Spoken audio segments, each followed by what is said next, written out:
Hello students, welcome to Magnet Brains Hindi medium. मैं लाली वर्मा आप सभी 10वीं कक्षा के विद्यार्थियों का बहुत बहुत स्वागत करती हूँ।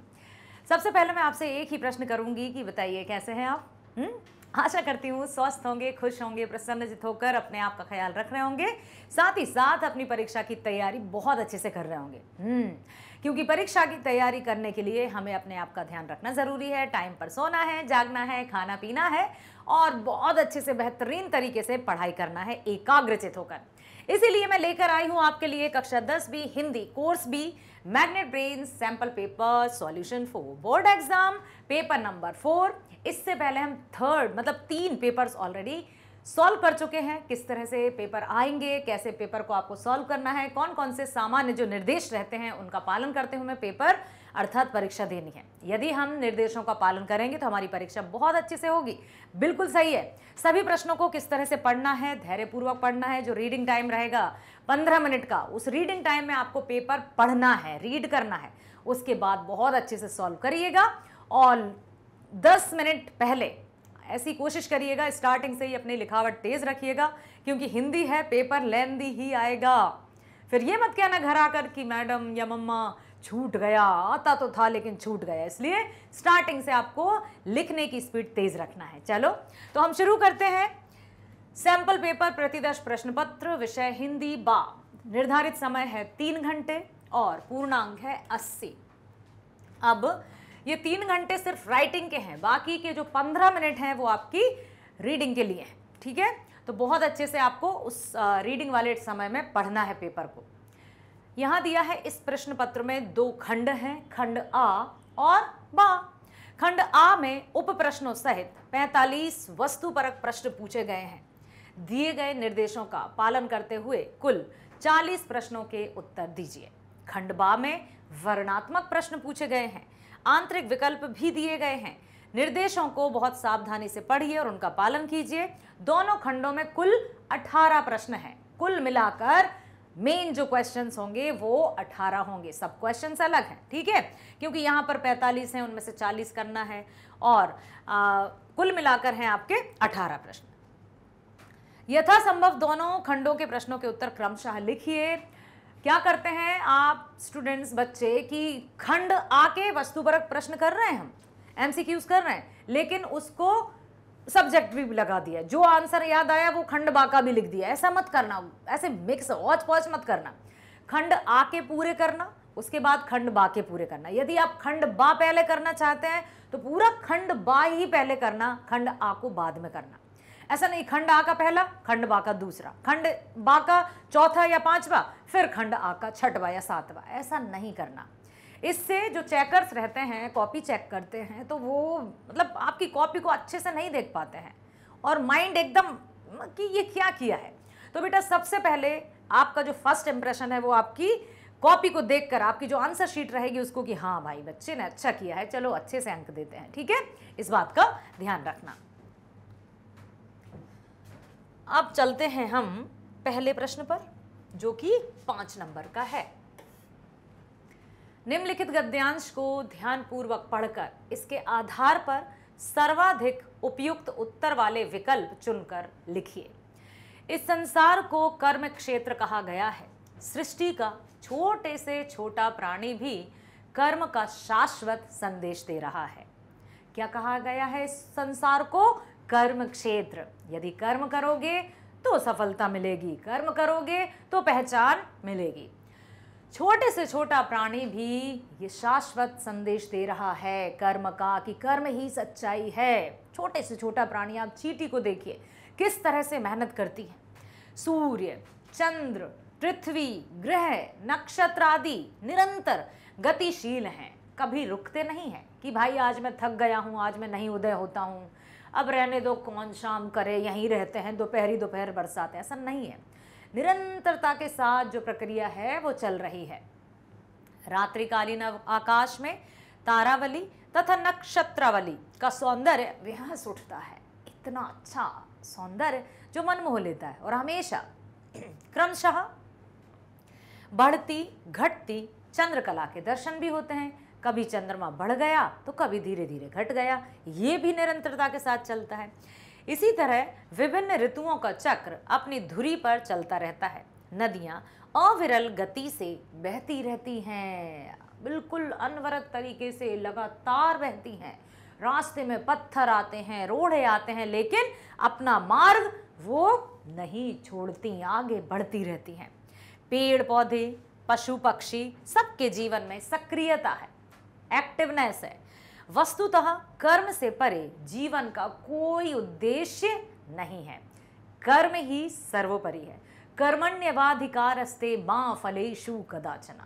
कर्म करते चलो, फल की इच्छा मत करो। अर्थात जब हम कर्म करेंगे तो फल मिलेगा ही। यदि हम फल की सोचकर कर्म करेंगे तो फिर वो स्वार्थ का काम होगा कि भाई हमें ये हो जाए तब हम ये कर रहे हैं। ऐसा नहीं, बस हमें कर्म करते जाना है।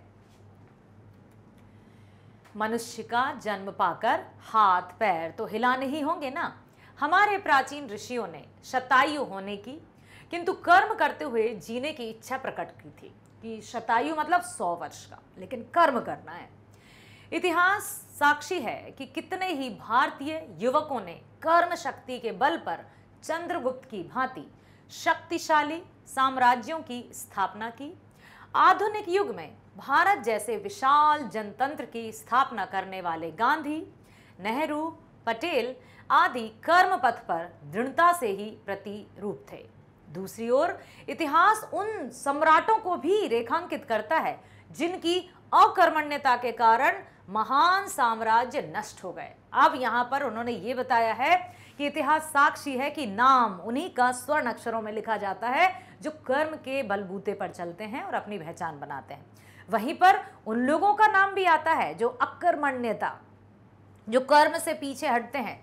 तो ऐसे लोगों के कारण महान से महान साम्राज्य, पूरा राज्य ही नष्ट हो गया, क्योंकि हाथ पर हाथ रखकर खाना चाहते हैं। वेद, उपनिषद, कुरान, बाइबल आदि सारे धर्म ग्रंथ कर्मठ मनीषियों की ही उपलब्धियां हैं। जो वेद हो या उपनिषद हो, कुरान हो या बाइबल हो, हर एक में कर्मठ मनीषी जो विद्वान हैं, जो कर्मठ हैं, कर्म के प्रति पूरी तरह से समर्पित हैं, उन्हीं की कहानियां भरी पड़ी हैं। चाहे हम बाइबल उठाकर पढ़ लें, चाहे हम कुरान उठाकर पढ़ें, चाहे हम गीता, वेद, महाभारत, रामायण कुछ भी पढ़ लें, वहां से हमें कर्म की ही प्रेरणा मिलती है। जिन्होंने कर्म किए हैं, जो कर्मठ हैं, उन्हीं का इतिहास गुणगान करता है। चलो अब हम देखते हैं कि इनसे संबंधित किस तरह के प्रश्न पूछे जा सकते हैं। निम्नलिखित में से प्रस्तुत गद्यांश का सर्वाधिक उपयुक्त शीर्षक क्या होगा? शीर्षक क्या होगा? शीर्षक मतलब समझते हो बेटा? हाँ, टाइटल। बहुत से बच्चे पहले लिख देते थे शीर्षक मतलब शिक्षा। नो, शीर्षक मतलब उसकी जो टाइटल होगा वो क्या होगा। तो का है कर्म शक्ति का महत्व, खा भारत के महापुरुष, गा भारत का ऐतिहासिक परिप्रेक्ष्य, या फिर घा प्रकृति चित्रण। बताओ, पहला लग रहा है आपको? कर्म शक्ति का महत्व, वेरी गुड, बहुत बढ़िया। दूसरा है प्रकृति की ऐसी कौन सी वस्तुएं हैं जिनसे सक्रियता का संदेश मिलता है? कौन कौन सी ऐसी वस्तुएं जिनसे सक्रियता का संदेश मिलता है, मतलब हमेशा कर्म करते रहो ऐसी प्रेरणा मिलती है, हमेशा आगे बढ़ते रहो ऐसी प्रेरणा मिलती है। सूर्य, चंद्रमा, पेड़ पौधे, पशु पक्षी, ये सभी, तो ये सभी ही हैं जो हमें नित्य निरंतरता की ओर कर्म करने की प्रेरणा देते हैं। अर्थात ये ऑप्शन हमारा सही होगा, ये ऑप्शन हमारा सही होगा कि हमें ये सभी, ठीक है, ये सभी हैं, सूर्य, चंद्रमा, पेड़ पौधे, पशु पक्षी, सब के सब हैं जो हमें सक्रियता का संदेश देते हैं। अब हम चलते हैं दूसरे प्रश्न पर, नेक्स्ट क्वेश्चन पर। धर्म ग्रंथों को कर्मठ व्यक्तियों की उपलब्धि क्यों कहा गया है? जो धर्म ग्रंथ हैं उनको कर्मठ व्यक्तियों की उपलब्धि क्यों कहा गया है? हर एक धर्म ग्रंथ में जो कर्मठ व्यक्ति हैं उन्हीं की चर्चा क्यों की गई है? क्योंकि का है अकर्मण्यता के कारण, क्योंकि वो कुछ करते नहीं थे। खा व्यक्तियों को बांटने के कारण, क्योंकि उन्होंने व्यक्तियों का ही विभाजन कर दिया था। ग कर्म करने का संदेश देने के कारण, या फिर घ अपने धर्म को महत्व देने के कारण। तो अभी अभी हमने क्या पढ़ा था कि कर्म करने का संदेश देने के कारण सभी धर्म ग्रंथों में कर्मठ व्यक्तियों की उपलब्धि के बारे में ही बताया गया है। ठीक है, चलो अब हम एक और प्रश्न की ओर चलते हैं। गद्यांश के अनुसार हमारे प्राचीन ऋषियों ने कैसी इच्छा प्रकट की? किस तरह की इच्छा प्रकट की थी? का महान होने की, कि हमें महान होना है। खा देश की सेवा करनी है। या गा कर्म करते हुए जीना है, निरंतरता के साथ कर्म करते हुए जिएंगे, सुखी जीवन व्यतीत करने की। तीसरा, थर्ड, गा। वेरी गुड, बहुत बढ़िया बेटा। जब हम गद्यांश को ध्यानपूर्वक पढ़ लेंगे और उसमें छुपे उद्देश्य को जान लेंगे तो हमारा कोई भी आंसर गलत नहीं होगा। ठीक है, हाँ, कभी कभी ऐसा लगता है कि दो ऑप्शन सेम रहते हैं, तब हमें बड़ी बुद्धिमानी से देखना होगा। आ गए हैं 5वें प्रश्न की ओर। हमें पूरे 5 नंबर मिलने वाले हैं। इतिहासकालीन सम्राटों के साम्राज्य नष्ट होने के क्या कारण थे? बहुत बड़े बड़े साम्राज्य थे लेकिन वो नष्ट हो गए, क्यों? का अहंकार के कारण, खा पराधीनता के कारण, गा आलस के कारण, या घा अकर्मण्यता के कारण। तो उनके जो साम्राज्य थे वो नष्ट हो गए अकर्मण्यता के कारण, कुछ नहीं करने के कारण। हम चलते हैं दूसरे गद्यांश पर। यह भी आपका 5 नंबर का है। निम्नलिखित गद्यांश को ध्यानपूर्वक पढ़कर इसके आधार पर सर्वाधिक उपयुक्त उत्तर वाले विकल्प चुनकर लिखिए। जो ऑप्शन सही होगा, जो विकल्प सही होगा उस विकल्प को लिखना है, साथ ही साथ उसमें जो भी शब्द या वाक्य लिखा है उसको भी लिखना है। आज हम एक स्वतंत्र राष्ट्र की स्थिति पा चुके हैं। हम पूरी तरह से स्वतंत्र हो चुके हैं। राष्ट्र की अनिवार्य विशेषताओं में 2 हमारे पास हैं। क्या क्या? भौगोलिक अखंडता और सांस्कृतिक एकता। ये क्या है? ये हमारे राष्ट्र की अनिवार्य विशेषताएं हैं। कौन कौन सी? भौगोलिक अखंडता और सांस्कृतिक एकता। मतलब हम विशाल देश है एक, भारत हमारा, और आपस में सब मिलजुल कर रहते हैं। ठीक है, परंतु अब तक हम उस वाणी को प्राप्त नहीं कर सके हैं जिसमें एक स्वतंत्र राष्ट्र दूसरे राष्ट्रों को अपना परिचय देता है।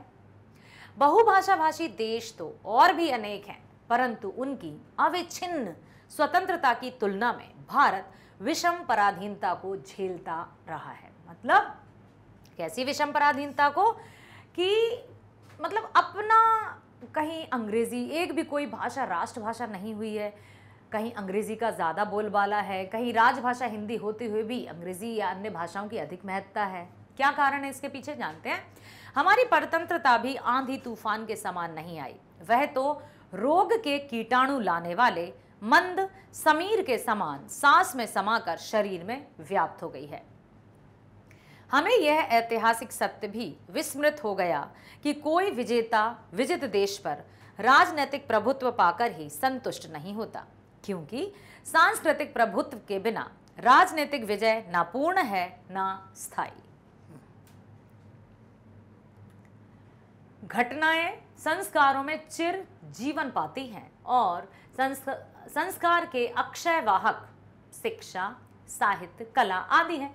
संस्कार के अक्षय वाहक मतलब, अक्षय मतलब जो कभी क्षय ना हो, अर्थात जो कभी नष्ट ना हो, जो हमेशा रहे। वो क्या क्या है? शिक्षा के माध्यम से संस्कार की प्राप्ति होती है, साहित्य के माध्यम से संस्कारों की प्राप्ति होती है, कला के माध्यम से संस्कारों की प्राप्ति होती है। दीर्घ काल से विदेशी भाषा हमारे विचार विनिमय और शिक्षा का माध्यम ही नहीं रही, वह हमारे विद्वान और सुसंस्कृत होने का प्रमाण भी मानी जाती है। ऐसा नहीं कहा जा रहा है कि भाई हम अन्य भाषाओं को ना अपनाएं, अन्य भाषाओं का इस्तेमाल ना करें, क्योंकि ये हमारी और विद्वता का परिचय देती हैं कि हमें अपनी भाषा का ज्ञान होने के साथ साथ अन्य भाषाओं का भी ज्ञान है। ऐसी स्थिति में यदि हम में से अनेक उसके अभाव में जीवित रहने की कल्पना से सिहर उठते हैं तो आश्चर्य की बात नहीं, पर रोग की स्थिति को स्थायी मानकर तो चिकित्सा संभव नहीं होती। अर्थात अब कहने का तात्पर्य है कि ठीक है, हम अन्य भाषाओं को मानते हैं, वो हमें उनका सम्मान करना चाहिए, लेकिन उसी भाषा को ही मान लिया जाए, जबकि अन्य आगत, जैसे मैं एक एग्जांपल देती हूँ, उदाहरण देती हूँ कि जैसे अतिथि हमारे घर आए, गेस्ट हमारे घर आए, हमें अतिथियों का आदर सत्कार करना चाहिए, लेकिन अतिथियों का आदर सत्कार करेंगे तो क्या हम अपने घर के सदस्यों का अपमान करने लगेंगे? बोलो, नहीं। हमें अतिथियों का आदर सत्कार भी करना है, क्योंकि हम संस्कारी हैं, ठीक है, हम भारतीय संस्कृति हमारे मन में बसी हुई है।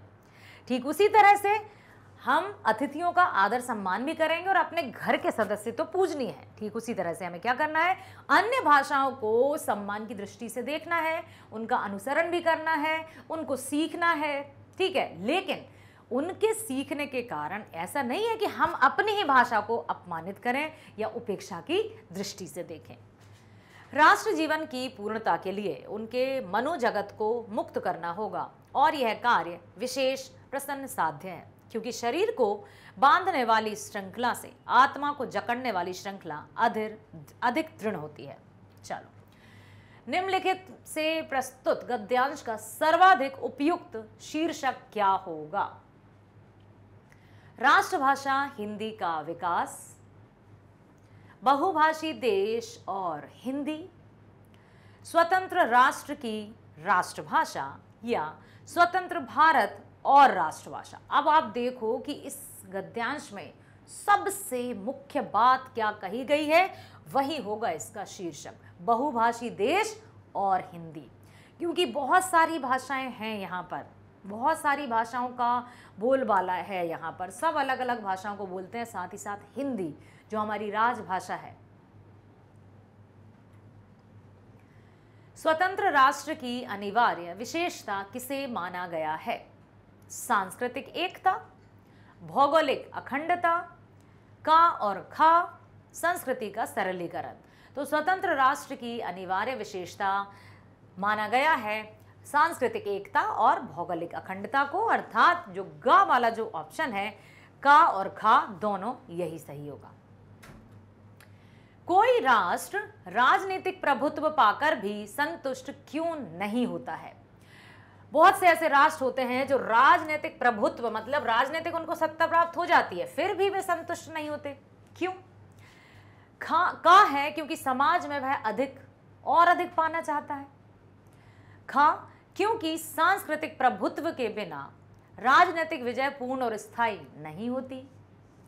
गा क्योंकि दीर्घकालीन से गुलामी झेलकर राजनीति में पूर्ण विजय प्राप्त नहीं होती। या फिर घा क्योंकि केवल राजनीतिक सफलता से आर्थिक सफलता या स्वतंत्रता नहीं मिलती। तो ये है क्योंकि जैसे कोई भी राष्ट्र राजनीतिक प्रभुत्व, राजनीतिक रूप में वो जीत गया, लेकिन फिर भी संतुष्ट क्यों नहीं है? क्योंकि सांस्कृतिक प्रभुत्व के बिना राजनीतिक विजय पूर्ण रूप से स्थायी नहीं होती। जब तक संस्कृति में पूरी तरह से हम रच बस ना जाए, तब तक राजनीति अकेली विजय प्राप्त नहीं कर सकती। संस्कृति के अंतर्गत क्या आता है? धर्म, जाति, भाईचारे की भावना, हमारे आपसी व्यवहार के तरीके। राजनेता कोई जीत भी गया है, लेकिन वहां के लोग उसको दिल से नहीं अपना पा रहे हैं, तो फिर उसको कैसे संतुष्टि होगी? ऐसा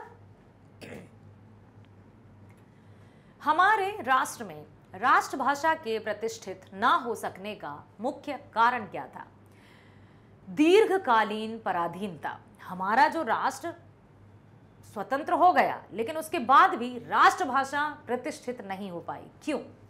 क्योंकि दीर्घकालीन पराधीनता, बहुत दिनों तक, लगभग 200 वर्षों तक भारत गुलाम रहा, इस कारण। दूसरा है अन्य भाषाओं को महत्व देना, क्योंकि यहाँ के लोग अन्य भाषाओं को अधिक महत्व देने लगे। तीसरा, भौगोलिक अखंडता को अधिक महत्व देना। जो खंडता और अखंडता मतलब समझते हो? खंड मतलब अलग अलग भाग, अखंड मतलब एक। तो भौगोलिक अखंडता को अधिक महत्व दिया जाने लगा। विषय की गंभीरता को न समझना हो गया। तो यहाँ पर आएगा कि हमारे राष्ट्र में राष्ट्रभाषा के प्रतिष्ठित न हो सकने का मुख्य कारण है दीर्घकालीन पराधीनता। इसलिए हमारी जो हिंदी है वो उतना सम्मान नहीं पा पाए। लेकिन हम सब मिलकर राष्ट्रभाषा हिंदी, राजभाषा हिंदी को गौरवान्वित करेंगे। हम हिंदी भाषा बोलने पर गर्व महसूस करेंगे। ऐसा नहीं है कि वो ये हिंदी बोल रहा है, बेचारे को दूसरी भाषा नहीं आती। अरे गर्व की बात है कि हम हिंदी में बात तो कर सकते हैं, ऐसी भाषा जो सबको समझ में आती है। कोई ये नहीं पूछेगा कि क्या भैया क्या मतलब। चाहे वो गांव में रहते हों, चाहे वो शहर में रहते हों, किसी भी जाति धर्म के ही क्यों ना हो, हिंदी सबको समझ में आती है। इसलिए हिंदी ही सबसे प्रिय भाषा है। 5वां प्रश्न, ताकि फिर हमें मिल जाएंगे पूरे और 5 नंबर, तो हम 10 नंबर प्राप्त कर चुके होंगे। राष्ट्र जीवन की पूर्णता के लिए क्या आवश्यक है? जो राष्ट्र का जीवन है उसकी पूर्णता के लिए क्या आवश्यक है? का विदेशी भाषा की मानसिकता से मुक्ति, खा मानसिक और आध्यात्मिकता श्रृंखला से मुक्ति, गा सांस्कृतिक चेतना का पुनर्जीवन, और घ विशिष्ट कार्यों में लोगों की नियुक्ति। तो राष्ट्र जीवन की पूर्णता के लिए आवश्यक है विदेशी भाषा की मानसिकता से मुक्ति। हमें ये अपने मस्तिष्क में जो बस गया ना कि जो विदेशी भाषा है वही मूल्यवान है, हमारी भाषा तो कुछ नहीं कर सकती। आज हिंदी भाषा के क्षेत्र बता दूं तो हिंदी भाषा में आप वक्ता बन सकते हैं, समाचार वाचक बन सकते हैं, पत्रकार बन सकते हैं, एंकर बन सकते हैं, मंच संचालन कर सकते हैं। इतना मान सम्मान और धन है इसमें, बशर्ते कि हम हिंदी पर अपनी पूर्ण रूप से पैठ जमा सकें। क्या पता क्यों हिंदी को रोजगार की भाषा नहीं माना जाता, लेकिन मैं यदि अपने आप को कहूं, छोटी ही सही लेकिन हाँ, हिंदी भाषा के कारण मुझे राष्ट्रीय पुरस्कार भी प्राप्त हुआ। मातृभाषा हिंदी ने मुझे राष्ट्रीय पुरस्कार प्रदान किया। तो ये क्या है? संभवतः यदि मैं हिंदी में नहीं आई होती तो मुझे ये गर्व, ये गौरव प्राप्त नहीं हो पाता। तो बच्चों, हमें अन्य भाषाओं को भी पढ़ना है, सीखना है, सम्मान देना है, लेकिन हम अपनी मातृभाषा अर्थात हमारी राजभाषा अर्थात हमारी राष्ट्रभाषा हिंदी को सबसे ऊपर, माता की भाषा, मातृभाषा मानेंगे और इसका सम्मान करेंगे। ठीक है, चलो अब हम चलते हैं तीसरे प्रश्न की ओर। निर्देशानुसार पदबंध पर आधारित 5 बहुविकल्पीय प्रश्नों में से किन्हीं 4 के उत्तर अब देना है। 5 है, इनमें से 4 के देना है। पदबंध है, पक्षी आकाश में उड़ रहे हैं, वाक्य में संज्ञा पदबंध है। क्या है? तो संज्ञा पदबंध कौन सा होगा? संज्ञा क्या है? किसी व्यक्ति, वस्तु, स्थान या भाव के नाम को संज्ञा कहते हैं। तो यहां पर पक्षी आकाश में उड़ रहे हैं, तो पक्षी ही तो संज्ञा है, इसलिए संज्ञा पदबंध पक्षी होगा। ठीक है, अधिक सोचना ही नहीं है कि इसमें से आपको ये ढूंढ लेना है कि इसमें संज्ञा क्या है। तो पक्षी दिया है ना भाई, तो नाम है, किसी संकेत की ओर दिया जा रहा है ना, तो यहां पर हो जाएगा पक्षी। दिल्ली के कुछ डॉक्टर बहुत अच्छे हैं, रेखांकित में पद है, कौन सा? अच्छे हैं, क्रिया विशेषण, संज्ञा पद, विशेषण या सर्वनाम पद? अच्छे हैं। यदि इससे हम प्रश्न करेंगे तो क्या आएगा? कैसे हैं। ठीक है, और जब कैसे प्रश्न होता है तो क्रिया विशेषण होता है। ठीक है, क्रिया विशेषण। अब यहां पर जो क्रिया विशेषण रहता है ना, उसमें कब, क्या, कैसे, कहां, कितना, ये इसके भेद होते हैं। मान लो यदि यहां आ जाता कुछ और भी कि दिल्ली के डॉक्टर क्या कहते हैं, शाम को वापस आएंगे, तो कब आ जाता? तब भी वो क्रिया विशेषण पद ही होता, जब कब, कौन, कहां, मतलब समय, स्थान, और समय का बोध हो, स्थान का बोध हो, काल का बोध हो या समय का बोध हो, तो ये सब क्रिया विशेषण पद के अंतर्गत ही आएगा। तो अच्छे मतलब कैसे भी है तो उसी में आएगा। तीसरा है, हाथ में लगी चोट दर्द कर रही है, रेखांकित में कौन सा पदबंध है? हाथ में लगी चोट दर्द कर रही है, हाथ में लगी चोट संज्ञा पदबंध है क्या? बताओ, सर्वनाम है, क्रिया है या विशेषण है? क्या लग रहा है आपको? किसको लगा है कि विशेषण है? क्योंकि चोट तो है, कहां? हाथ में लग गई है। ठीक है, तेज चलने वाली गाड़ी हमेशा जल्दी पहुंचती है, तो अब क्या होगा इसमें? क्रिया पदबंध, संज्ञा पदबंध, विशेषण या सर्वनाम? तो तेज चलने वाली विशेषण होगा। मुझे छत से चांद दिखाई दे रहा है। चांद दिखाई दे रहा है। रेखांकित पदबंध क्या है? क्रिया विशेषण पदबंध। सर्वनाम मुझे छत से चांद दिखाई दे रहा है, क्रिया या विशेषण? तो यहां पर होगा क्रिया, सिर्फ दिखाई देना। देखना, हंसना, रोना, ये सब धातु हैं, क्रियाएं हैं, इसलिए क्रिया पदबंध के अंतर्गत आएगा। हमारे 4 नंबर पक्के। 5वां। अब हम चलते हैं प्रश्न चौथे की तरफ। रचना के आधार पर वाक्य भेद पर आधारित 5 बहुविकल्पीय प्रश्नों में से किन्हीं 4 के उत्तर लिखिए। अब जो सही होगा उसको आपको का लिखकर, मान लो का सही है तो पूरा सेंटेंस भी आपको लिखना होगा।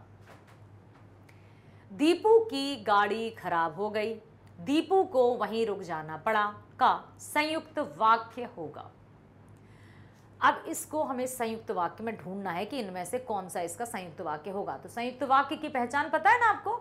संयुक्त वाक्य में जो वाक्य 2 स्वतंत्र वाक्यों से अर्थात सरल वाक्यों से मिलकर बनते हैं, जिनमें समुच्चयबोधक या योजक शब्दों का इस्तेमाल किया जाता है, जैसे और, एवं, तथा, किंतु, परंतु, लेकिन, क्योंकि, इन सब का प्रयोग होकर संयुक्त वाक्य बनता है। अब देखो कहाँ हुआ।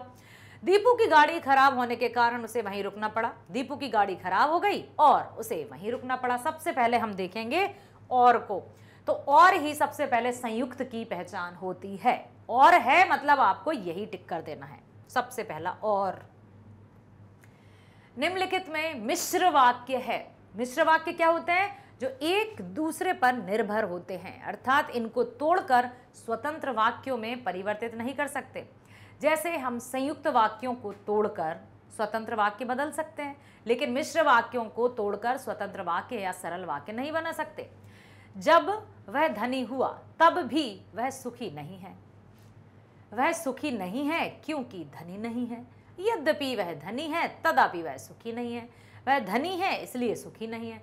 तो जब वह धनी हुआ तब भी वह सुखी नहीं है। मिश्र वाक्य होगा, बताओ जल्दी। तो यहां पर होगा यद्यपि वह धनी है तदापि वह सुखी नहीं है। देखो, यद्यपि वह धनी है मतलब जबकि वह धनी है तदापि वह सुखी नहीं है, फिर भी वह सुखी नहीं है। एक दूसरे पर निर्भरता जहां बताई जाएगी वहां पर होगा मिश्र वाक्य। सोच समझकर सबको आप इस तरह से देख लेना, इसको देख लेना, इसको देख लेना। ऐसा नहीं है कि हम सिर्फ सही के पीछे भागेंगे, हम हर एक वाक्य को ध्यानपूर्वक पढ़ेंगे और उसको कौन सा वाक्य है, सरल में पूछा है, मिश्र में पूछा है या संयुक्त में पूछा है, सबको देखेंगे, उसके बाद हमें आंसर मिल जाएगा। शिक्षक के कक्षा में आते ही विद्यार्थी शांत हो गए का संयुक्त वाक्य क्या होगा? अभी हमने क्या देखा? सबसे पहले हम ढूंढेंगे क्या और है कहीं। चलो देख लेते हैं। शिक्षक कक्षा में आए और विद्यार्थी शांत हो गए। आगे नहीं जाना। फिर यदि और मिल गया है, संयुक्त है और इसमें और है, तो फिर हमें कहीं और जाने की कोई आवश्यकता नहीं है। शिक्षक कक्षा में आए और विद्यार्थी शांत हो गए, यही है संयुक्त वाक्य। अब हम चलते हैं अगले प्रश्न की ओर। माता जी ने कहा कि आज खीर बनेगी। वाक्य रचना की दृष्टि से है। माता जी ने कहा कि आज खीर बनेगी। कौन सा वाक्य है? सरल, संयुक्त या मिश्र या फिर आज्ञार्थक? तो सरल है, संयुक्त है, मिश्र है, बताओ जल्दी। माता जी ने कहा कि आज खीर बनेगी, ये मिश्र वाक्य है क्योंकि ये 2 वाक्यों से मिलकर बना है। माता जी ने कहा, पूरा वाक्य नहीं हुआ, कि आज खीर बनेगी, मतलब एक दूसरे पर आश्रित हैं, अर्थात ये मिश्र वाक्य हैं। ठीक है। अगला है सायंकाल हुआ और पक्षी अपने अपने घोंसलों में लौट गए। वाक्य रचना की दृष्टि से है और है मतलब संयुक्त है। जानो और समझो। उत्तर होगा सही। चलो आगे। समझ में आया? यहां पर निर्देशानुसार समास पर आधारित 5 बहुविकल्पीय प्रश्नों में से किन्हीं 4 के उत्तर दीजिए। नेत्रहीन शब्द में कौन सा समास है? अब यहां पर मैं आपको समास समझा देती हूं ताकि समास से संबंधित कोई भी प्रश्न आएंगे तो आप बिल्कुल घबराएंगे नहीं। समास का क्या अर्थ होता है? संधि और समास में कोई कंफ्यूजन? हाँ होता है। देखो बेटा, समास पदों के मेल को कहते हैं, संधि वर्णों के मेल को कहते हैं। वर्ण क्या होता है? एक अक्षर, मतलब अंतिम और प्रारंभ कोई भी शब्द है, जैसे विद्यालय है, मान लो विद्यालय, तो इसका विद्या धन आलय, ये क्या है? ये है संधि। ठीक है, मतलब इसमें क्या देखा जा रहा है? इस तरह से ये वाला वर्ण देखा जा रहा है, वर्णों वर्णों को मिलाकर ये बन गया विद्यालय, विद्या का आलय। ठीक है, तो अब यहां पर समास में क्या देखा जाता है? समास में देखा जाता है पदों का मेल। तो मुख्य रूप से समास 6 प्रकार के होते हैं। अच्छे से सुन लेना, समास 2 पदों के मेल से बनता है। कौन कौन से? पूर्व पद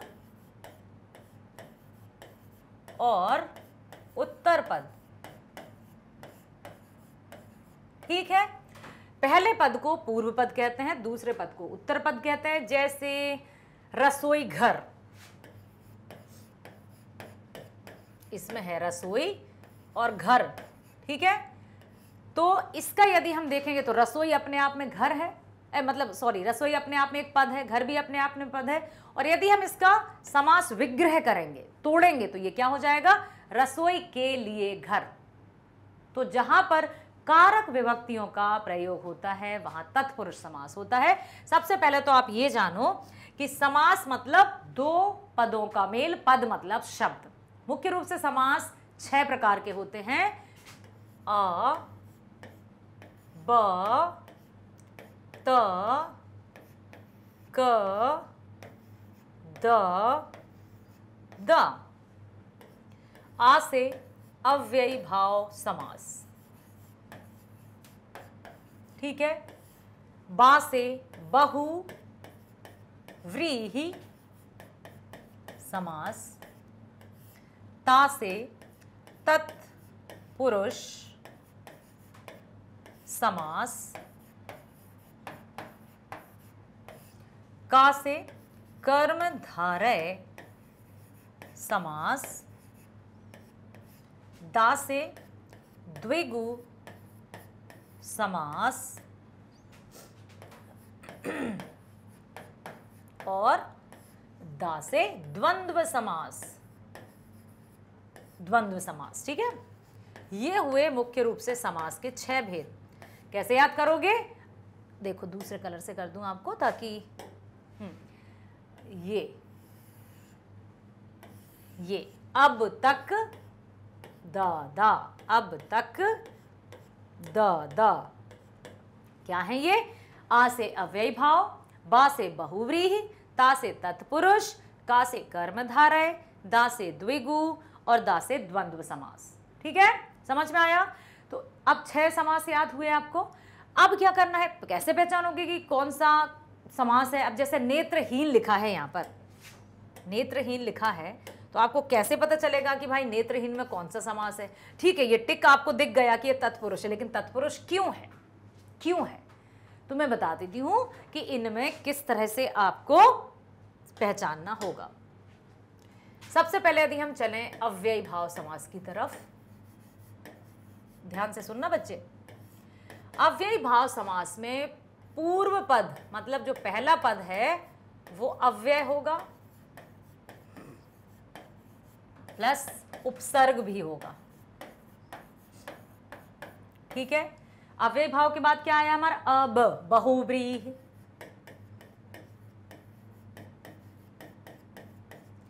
बहुव्रीहि में क्या होगा? ना तो इसमें पूर्व पद प्रधान होगा, ना इसमें उत्तर पद प्रधान होगा। फिर क्या होगा? कोई तीसरा पद जिसके बारे में बात ही नहीं कही है। ठीक है, तो इसमें कोई तीसरा पद प्रधान होगा।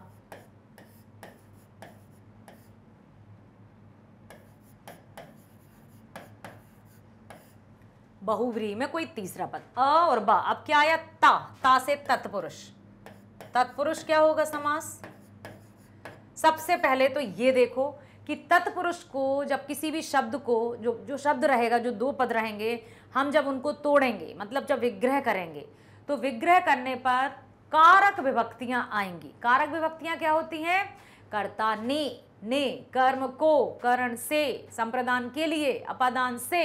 ठीक है, मतलब जहां पर के लिए, का, की, में, पर, ये सब आएगा तो वहां तत्पुरुष ही होगा। तत्पुरुष समास के 6 भेद होते हैं, उपभेद, क्योंकि जो कारक है उसके भी 8 होते हैं ना, तो पहला कर्ता और लास्ट वाला संबोधन ना होकर 6 जो बीच वाले रहते हैं वो तत्पुरुष के भेद माने जाते हैं।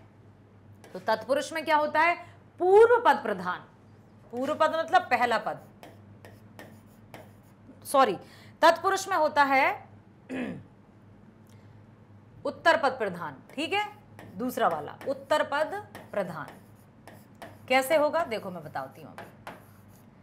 जैसे घुड़सवार, घोड़े पर सवार, घुड़सवार, तो सवार, घुड़सवार कैसे आया? घोड़ा है और सवार है, लेकिन जब पूरा एक शब्द बना तो क्या हो गया? घुड़सवार, ठीक है। तो जो घोड़े पर सवार है उसको ही घुड़सवार कहने लगते हैं, घोड़े का यहाँ कोई अब अस्तित्व भी नहीं, मतलब। तो जो दूसरा अर्थात उत्तर पद है वही प्रधान है, जिसकी प्रधानता, जिसकी विशेषता के कारण समस्त पद अपनी पहचान बना ले। सुनो, जैसे मान लो यहां लिखा है जल, धारा। अब इनका क्या करेंगे हम? जल की धारा, तो जल क्या है? जल तो पुल्लिंग है, धारा क्या है? स्त्रीलिंग है। लेकिन जब पूरा जल धारा बना तो ये जल धारा ही पूरा स्त्रीलिंग हो गया, तो इसमें धारा ही प्रधान शब्द होगी।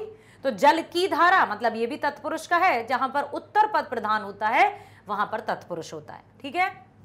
अब हम चलते हैं अब तक। कर्मधारय में दोनों पद प्रधान नहीं होते क्या? कर्मधारय, ठीक है, कर्मधारय। फिर अब तक द, द्विगु, द्विगु की यदि हम बात करें तो पूर्व पद आ जाएगा संख्यावाचक, और द्वंद्व की यदि हम बात करें तो दोनों पद इक्वल आ जाएंगे। अब हम देखेंगे उदाहरण के माध्यम से। अब जैसे नेत्रहीन है, हीन, तो इसका हम विग्रह कैसे करेंगे बेटा?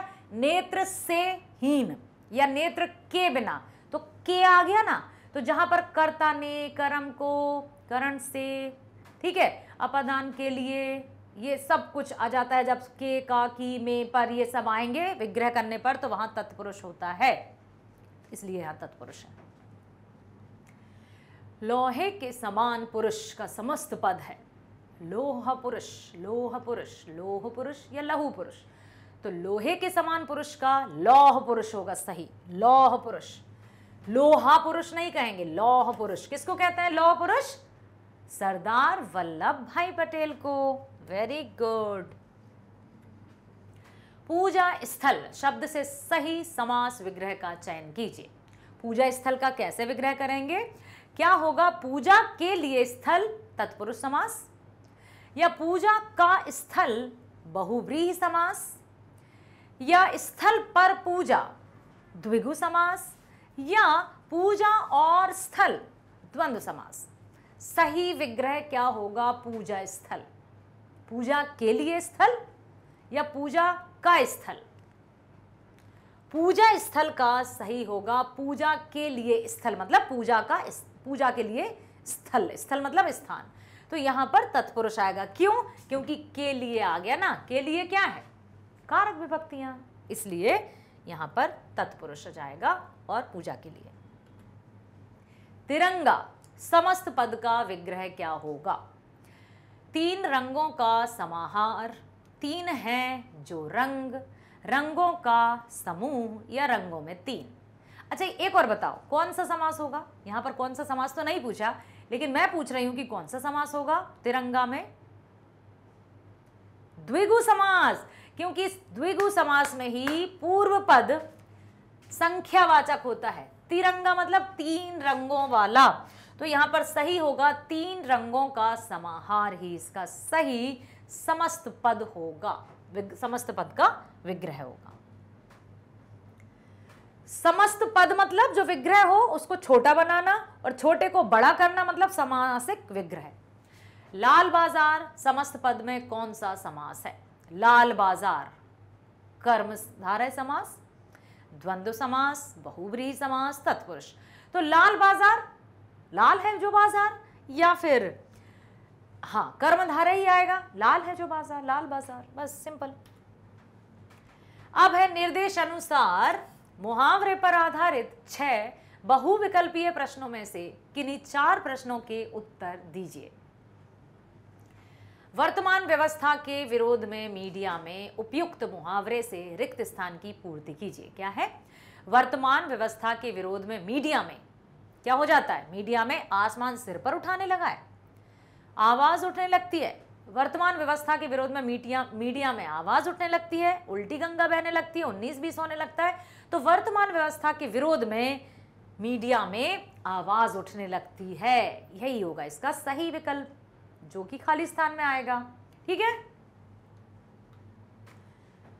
क्रांतिकारियों ने भारत को आजाद कराने के लिए अन्न जल उठाना, आजाद कराने के लिए गड़े मुर्दे उखाड़ना, आजाद कराने के लिए बीड़ा उठाना, या क्रांतिकारियों ने भारत को आजाद कराने के लिए आसमान सिर पर उठाना, क्या सही होगा? क्या उठाया था उन्होंने उठाया था बीड़ा। जो क्रांतिकारी थे उन्होंने भारत को आजाद कराने का बीड़ा उठाया था कि हम मां भारती को आजाद करा के ही ले। बीड़ा उठाना मतलब संकल्प करना। ठीक है। वो वीणा अलग रहता है, जो मां सरस्वती के हाथों में रहता है वो वीणा रहता है, और जो संकल्प से संबंधित है वो बीड़ा रहता है, बीड़ा। ठीक है। रिश्वत लेते पकड़े जाने पर अधिकारी की शान में बट्टा लग गया। कहते हैं शान में बट्टा लगा दिया। अपनी बात मनवाने के लिए लोग मंच पर आते हैं, मीठी छुरी चलाते हैं, मुंह बनाते हैं, मुट्ठी गर्म करते हैं। तो अपनी बात मनवाने के लिए लोग मीठी छुरी चलाते हैं, मतलब मीठी मीठी बातें करके झांसे में लेते हैं अपनी बात मनवाने के लिए।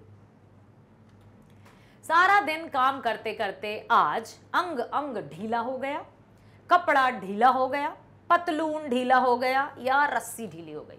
तो सारा दिन काम करते करते आज अंग अंग ढीला हो गया, मतलब पूरी तरह से लस्त पस्त हो गए। तो अंग अंग ढीला हो जाना मतलब थक जाना, थक कर चूर हो जाना। चले हम 6वें की। बिना धन के कोई व्यापार करना, घर में उड़ना है, आकाश में उड़ना है, खुले मैदान में उड़ना है, पैरों से उड़ना है। बिना धन के कोई व्यापार करना, आकाश में उड़ना है क्या? मतलब धन के बिना व्यापार नहीं हो सकता। अब हम चलते हैं निम्नलिखित पद्यांश को पढ़कर पूछे गए प्रश्नों के उत्तर के लिए सही विकल्प का चयन कीजिए। गिरि का गौरव गाकर झरझर। बहुत अच्छे से काव्यांशों को इतने ध्यान से पढ़ना, क्योंकि गद्यांश के उत्तर तो फिर भी हम दे ही देते हैं, लेकिन काव्यांश के उत्तर देने में थोड़ा समय लगता है। तो ध्यानपूर्वक पढ़ोगे तो आसानी से आपको उत्तर मिल जाएंगे।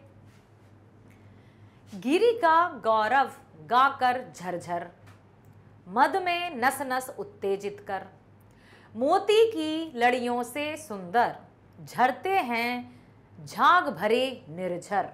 निर्झर मतलब झरने, और जब झरने बहते हैं तो कैसे लगते हैं? जैसे झाग हो। ठीक है।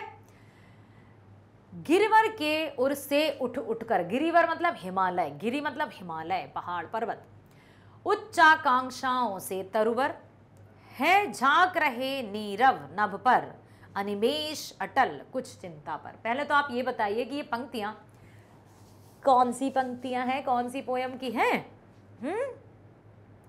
पर्वत प्रदेश में पावस। वाओ, बहुत बढ़िया। अब देखो, प्रस्तुत पद्यांश के कवि और कविता का नाम क्या है? मैथिली शरण गुप्त मनुष्यदा नहीं है। अच्छा, अभी मैंने नाम बता दिया। कैफी आजमी कर चले हम फिदा, सुमित्रा नंदन पंत पर्वत प्रदेश में पावस, या मीरा पद। तो ये है सुमित्रा नंदन पंत जी की कविता पर्वत प्रदेश में पावस। मैंने आपको बताया भी था कि याद रखो पर्वत से पंत जी, तो पर्वत प्रदेश में पावस किसकी है? पंत जी की कविता। पर्वतों से बहने वाले झरनों की आवाज सुनकर कवि को कैसा लगता है? मानो वे पर्वतों का गुणगान गा रहे हों। कौन? पर्वतों से बहने वाले जो झरने हैं, ऐसा लगता है जैसे वो पर्वतों की गुणगान कर रहे हों, गुणगान गा रहे हों। मानो वे अपनी सुंदरता का गुणगान गा रहे हो, मानो वे संसार में सबसे अधिक शक्तिशाली हो, या फिर मानो उनके समान कोई दूसरा ना हो। तो जो झरने आवाज कर कर बहते हैं ना, तो ऐसा लगता है मानो वे पर्वतों का गुणगान कर रहे हों। पद्यांश के अनुसार झरनों की आवाज का कवि पर क्या प्रभाव पड़ता है? जब झरझर करते झरने बहते हैं तो कवि पर क्या प्रभाव पड़ता है?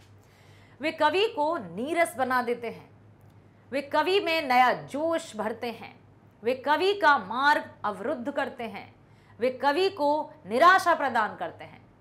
क्या कर देते हैं? पद्यांश के अनुसार झरने की आवाज में कवि में नया जोश भर देते हैं, नई ऊर्जा भर देते हैं। ठीक है। पेड़ शांत आकाश को किस प्रकार निहार रहे हैं? किसी को निहारना मतलब बहुत ध्यान पूर्वक देखना, स्नेह से देखना। तो पेड़ शांत आकाश को किस प्रकार निहार रहे हैं? का ऊंचा उठकर, पेड़ आकाश को कैसे उठा? ऐसे ऊंचा उठकर, बिना पलक झपकाए, मतलब पलक एकटक, या फिर प्रसन्न भाव से, या निराशापूर्ण। तो सबसे सही क्या होगा? सबसे सही विकल्प होगा वे बिना पलक झपकाए, क्योंकि वहां दिया है एक शब्द अनिमेष। अनिमेष का अर्थ होता है बिना पलक झपकाए, तो वो अनिमेष निहार रहे हैं। झर झर, नस नस और उठ उठ में कौन सा अलंकार है?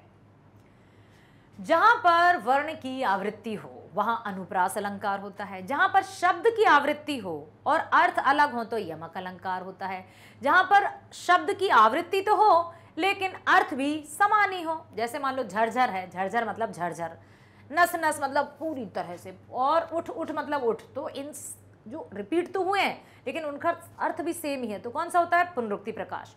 तो यहां पर कौन सा होगा? यहां पर पुनरुक्ति प्रकाश अलंकार होगा। यदि शब्द रिपीट हैं और उनके अर्थ अलग हैं तो यमक अलंकार, यदि शब्द रिपीट हैं और अर्थ उनके सेम ही हैं, झरझर का भी मतलब एक है, नस नस का भी एक ही अर्थ है, तो यहां पर पुनरुक्ति प्रकाश। क्लियर हुआ? 8वां प्रश्न है, निम्नलिखित प्रश्नों के उत्तर देने के लिए उचित विकल्प का चयन कीजिए। कवि के अनुसार वास्तव में मनुष्य कहलाने का अधिकारी कौन है? मैथिली शरण गुप्त जी की है ये, मनुष्यता से। तो कवि के अनुसार वास्तव में मनुष्य कहलाने का अधिकारी कौन होता है? का जो स्वयं के जीवन को सुखमयी बनाता है, या फिर खा जो दूसरों की हित पूर्ति के लिए अपना जीवन जीता है, या फिर ग जो मृत्यु से भयभीत नहीं रहता है, या फिर घ जो हमारी याद में आंसू बहाता है। तो यहां पर आएगी बात जो दूसरों की हित पूर्ति के लिए अपना जीवन जीता है, वास्तव में वही मनुष्य कहलाने के लायक होता है। जो दूसरों की हित पूर्ति मतलब भलाई, दूसरों की भलाई करने के लिए अपना जीवन जीता है, वही मनुष्य कहलाता है। मनुष्य सिर्फ इस तरह का हाड़ मांस या डील डॉल पाने से ही मनुष्य नहीं है। जब हमारे अंदर दूसरों के लिए भलाई की भावना होगी, परोपकार की भावना होगी, अच्छी सोच विचार होंगे, तब हम मनुष्य कहलाने के लायक हैं। श्री कृष्ण ने नरहरि का रूप क्यों धारण किया था? नरहरि मतलब नरसिंह, नर भी थे और हरि भी थे। ठीक है। तो जंगल में विचरण करने के लिए उनका मन हो रहा था कि चलो टहल आते हैं थोड़ा नरहरि का रूप धारण करके, इसलिए, या फिर अपने शत्रुओं से बदला लेने के लिए ऐसा किया था, या फिर अपने भक्त की रक्षा करने के लिए, या कंस को मारने के लिए। तो यहां पर कंस नहीं, यहां पर था हिरण्यकश्यप। हिरण्यकश्यप, हिरण्यकश्यप, ठीक है, राक्षस राज था ये।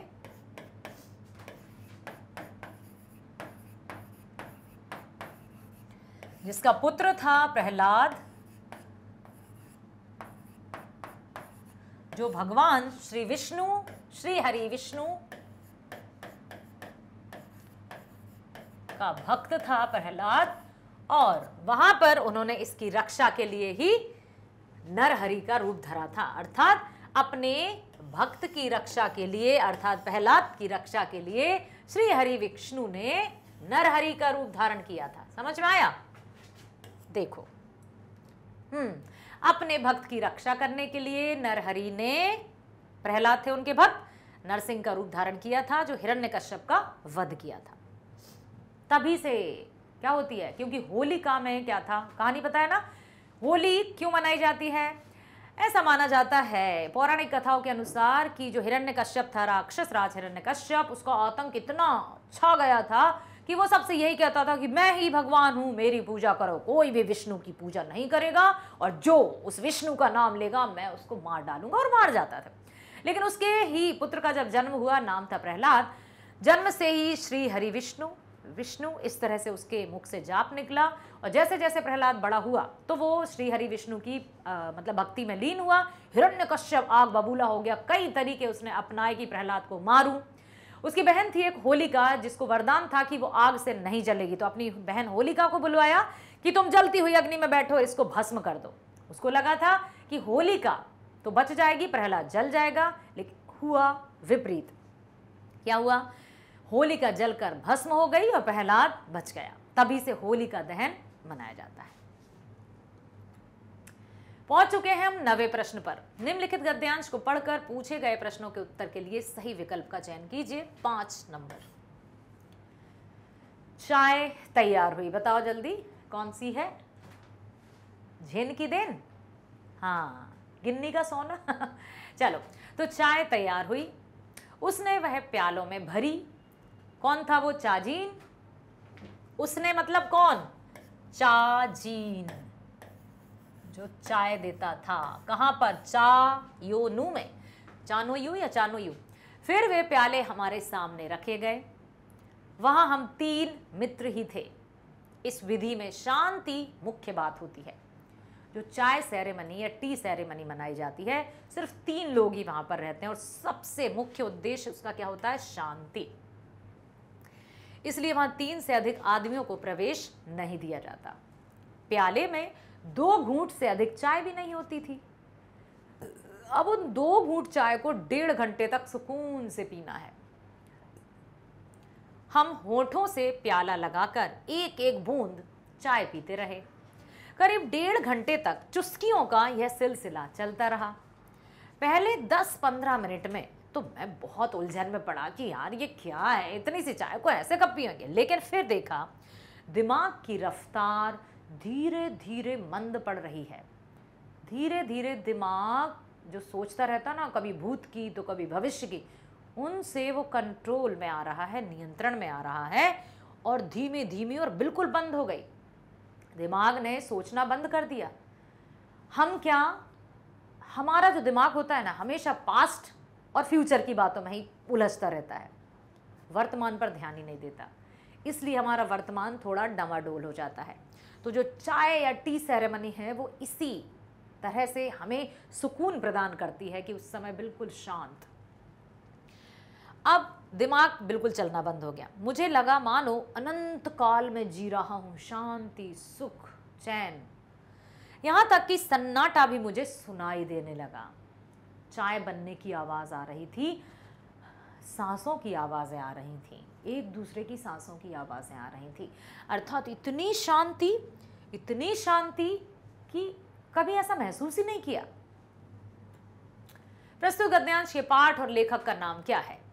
पहला दिया है बड़े भाई साहब प्रेमचंद, दूसरा दिया है ततारा वामिरो कथा लीलाधर मंडलोई, तीसरा है झेन की देन रविंद्र केलेकर, या कारतूस हबीब तनवीर।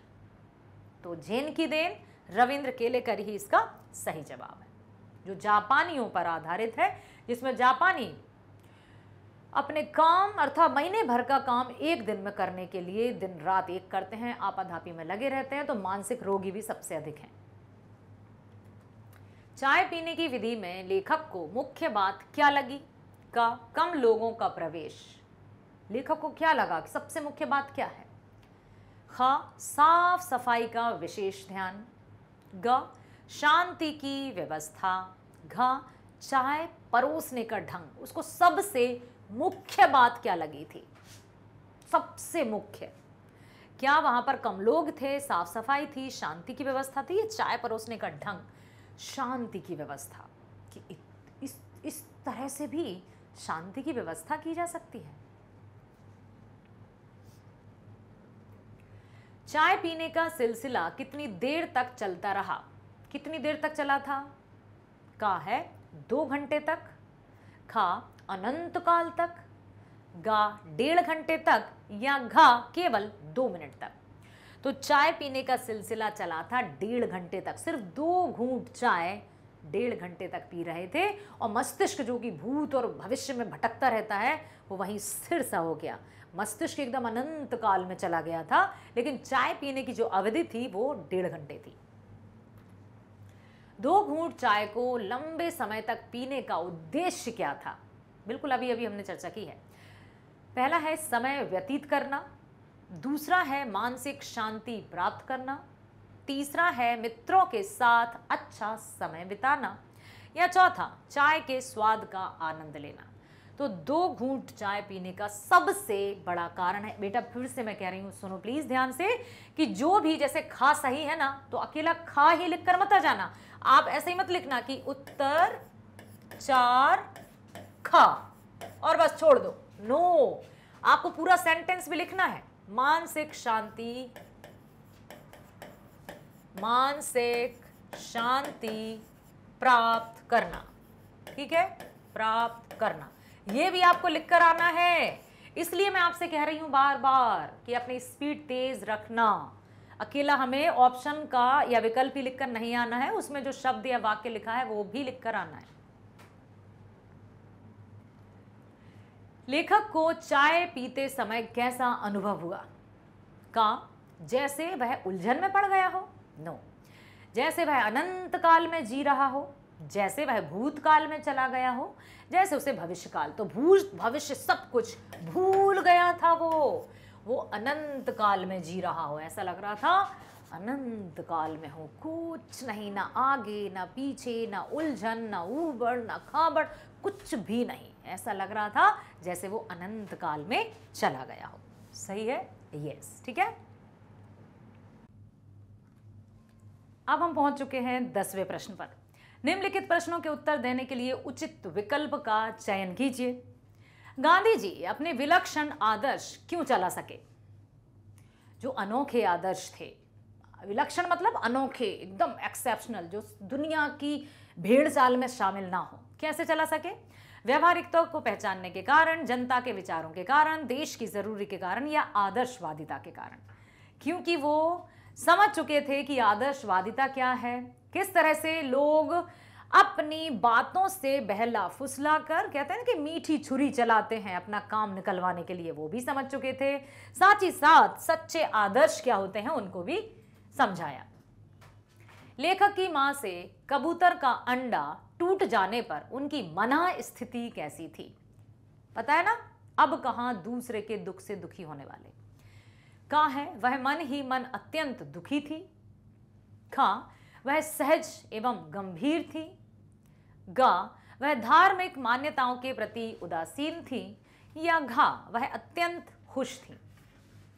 तो लेखक की मां से कबूतर का अंडा टूट जाने पर वह मन ही मन अत्यंत दुखी थी और उन्होंने उपवास भी रखा था। 11वां प्रश्न 11वां प्रश्न है, निम्नलिखित प्रश्नों में से किन्हीं 2 प्रश्नों के उत्तर लगभग 60 शब्दों में देना है। 3-3 नंबर के प्रश्न है। हमारी फिल्मों में त्रासद स्थितियों का चित्रांकन ग्लोरीफाई क्यों कर दिया जाता है? तीसरी कसम के शिल्पकार शैलेंद्र के आधार पर उत्तर दीजिए। क्यों ऐसा कहा उन्होंने? हिंदी फिल्मों में त्रासद स्थितियों का चित्रांकन, त्रासद मतलब जो रोने बिलखने और दुख दर्द वेदना से भरपूर जो होती हैं, बिल्कुल दिल दहलाने वाली, जैसे गैस ट्रेजेडी की बात आपने सुनी होगी, कोरोना काल की बात आपने अनुभव की होगी। तो हिंदी फिल्मों में त्रासद स्थितियों का चित्रांकन ग्लोरीफाई इसलिए कर दिया जाता है ताकि ग्लोरीफाई करने से उपजी नाटकीयता के कारण दर्शक उस फिल्म को देखने के लिए सिनेमा हॉल तक आए और फिल्म के टिकटों की बिक्री बढ़े, जिससे उन्हें फायदा हो। इसलिए वो जो होते हैं ना कुछ ऐसे दर्दनाक जो दृश्य रहते हैं उनको ज्यादा बढ़ा चढ़ाकर बताते हैं। प्रकृति के साथ मानव के दुर्व्यवहार और उनके परिणामों को अब कहां दूसरों के दुख से दुखी होने वाले पाठ पर स्पष्ट कीजिए। क्या है कि प्रकृति के साथ मानव के दुर्व्यवहार और उसके परिणाम। प्रकृति के साथ जब मानव का दुर्व्यवहार किया जाएगा तो प्रकृति कहां तक खुश रहेगी, उसके साथ छेड़छाड़, अपनी स्वार्थ पूर्ति के लिए उसका दोहन। अब कहां दूसरे के दुख से दुखी होने वाले पाठ के अनुसार मानव ही प्रकृति में आए असंतुलन के लिए पूरी तरह जिम्मेदार है। जो भी असंतुलन आ रहा है, जो भी इम्बैलेंस हो रहा है, उसका जिम्मेदार सिर्फ और सिर्फ मनुष्य है। ना तो अब गर्मी के दिनों में सही से आती है, ना बारिश के समय में, ना सर्दी उतनी चार पहले क्या होता था, पूरे चार महीने के होते थे, 4 महीने की बरसात, 4 महीने की सर्दी, 4 महीने की गर्मी, तो 4 तिया 12 मुख्य रूप से 3 ऋतुएं होती थी, गर्मी, शीत, गर्मी और वर्षा। ठीक है, तो इससे 4 महीने होते थे। लेकिन अब उसका संतुलन ऐसा बिगड़ रखा है कि समझ में नहीं आता। ग्लोबल वार्मिंग हो गई है, जनसंख्या वृद्धि, तापमान ऐसा बढ़ रहा है, ओजोन लेयर में होल्स हो गए हैं जिससे अल्ट्रावायलेट रेस खतरनाक तरह से प्रभावित कर रही हैं। तो यहां पर पाठ के अनुसार मानव ही प्रकृति में आए असंतुलन के लिए पूरी तरह से जिम्मेदार है। कौन है जिम्मेदार? पूरी तरह से मानव ही जिम्मेदार। ईश्वर ने धरती के साथ साथ अनगिनत ऐसी वस्तुएं बनाई हैं जो मानव हित में है। बहुत अनगिनत प्रकृति में ऐसी वस्तुएं हैं जो सिर्फ और सिर्फ मानव के हित में है, लेकिन फिर भी मनुष्य उन चीजों को लेना चाहता है, उन पर कब्जा करना चाहता है जो उनकी नहीं है। लेकिन स्वयं को बुद्धिमान समझने वाला मानव इन सब से लाभ उठाकर स्वार्थी हो गया। उसको क्या लगा कि जो अन्य चीजें हैं वो भी मेरी ही हैं। स्वार्थ के वशीभूत होकर उसने नई नई खोज करनी शुरू कर दी। नई नई खोजों की लालसा में उसने प्रकृति का अत्यधिक दोहन करना शुरू कर दिया। दोहन इतना अधिक कि सहनशील प्रकृति भी व्याकुल हो उठी। समय समय पर उसने अपनी व्याकुलता छोटी छोटी प्राकृतिक आपदाओं जैसे तूफानों का आना, असमय वर्षा का होना, बाढ़ आना, अत्यधिक गर्मी और सर्दी होना आदि माध्यमों से प्रकट भी की। परंतु लालच के वशीभूत मानव प्रकृति की इन चेतावनियों को अनदेखा करता रहा। इसका दुष्परिणाम यह हुआ कि आज मनुष्य ऐसी भयंकर प्राकृतिक आपदाओं को झेल रहा है जिनका समाधान वह बुद्धि के बल पर नहीं कर पा रहा। वह निरीह और असहाय सा सब कुछ नष्ट होते हुए देखने पर मजबूर हो गया है। क्या करे, कैसे करे, खुद ही करता है, अब खुद को भोगना पड़ेगा। तो अभी भी समय है, हमें संभलना होगा, प्रकृति के साथ मित्रवत व्यवहार करना होगा, वृक्षों की कटाई को रोकना होगा, नदियों को प्रदूषित होने से रोकना होगा, वायु को दूषित होने से रोकना होगा, हमारे दिन प्रतिदिन के जो कार्य हैं उनको सुचारू रूप से करना होगा ताकि हम बहुत अच्छे से रह सकें और प्रकृति भी खुशहाल या प्रसन्न रह सके।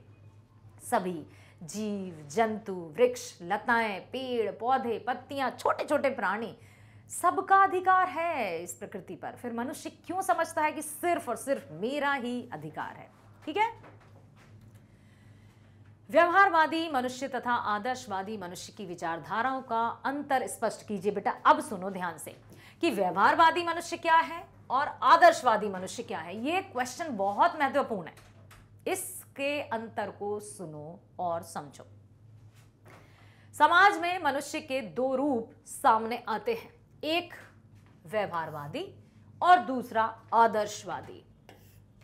व्यवहारवादी लोग हमेशा सतर्क रहते हैं, लाभ हानि का हिसाब लगाकर ही कदम उठाते हैं।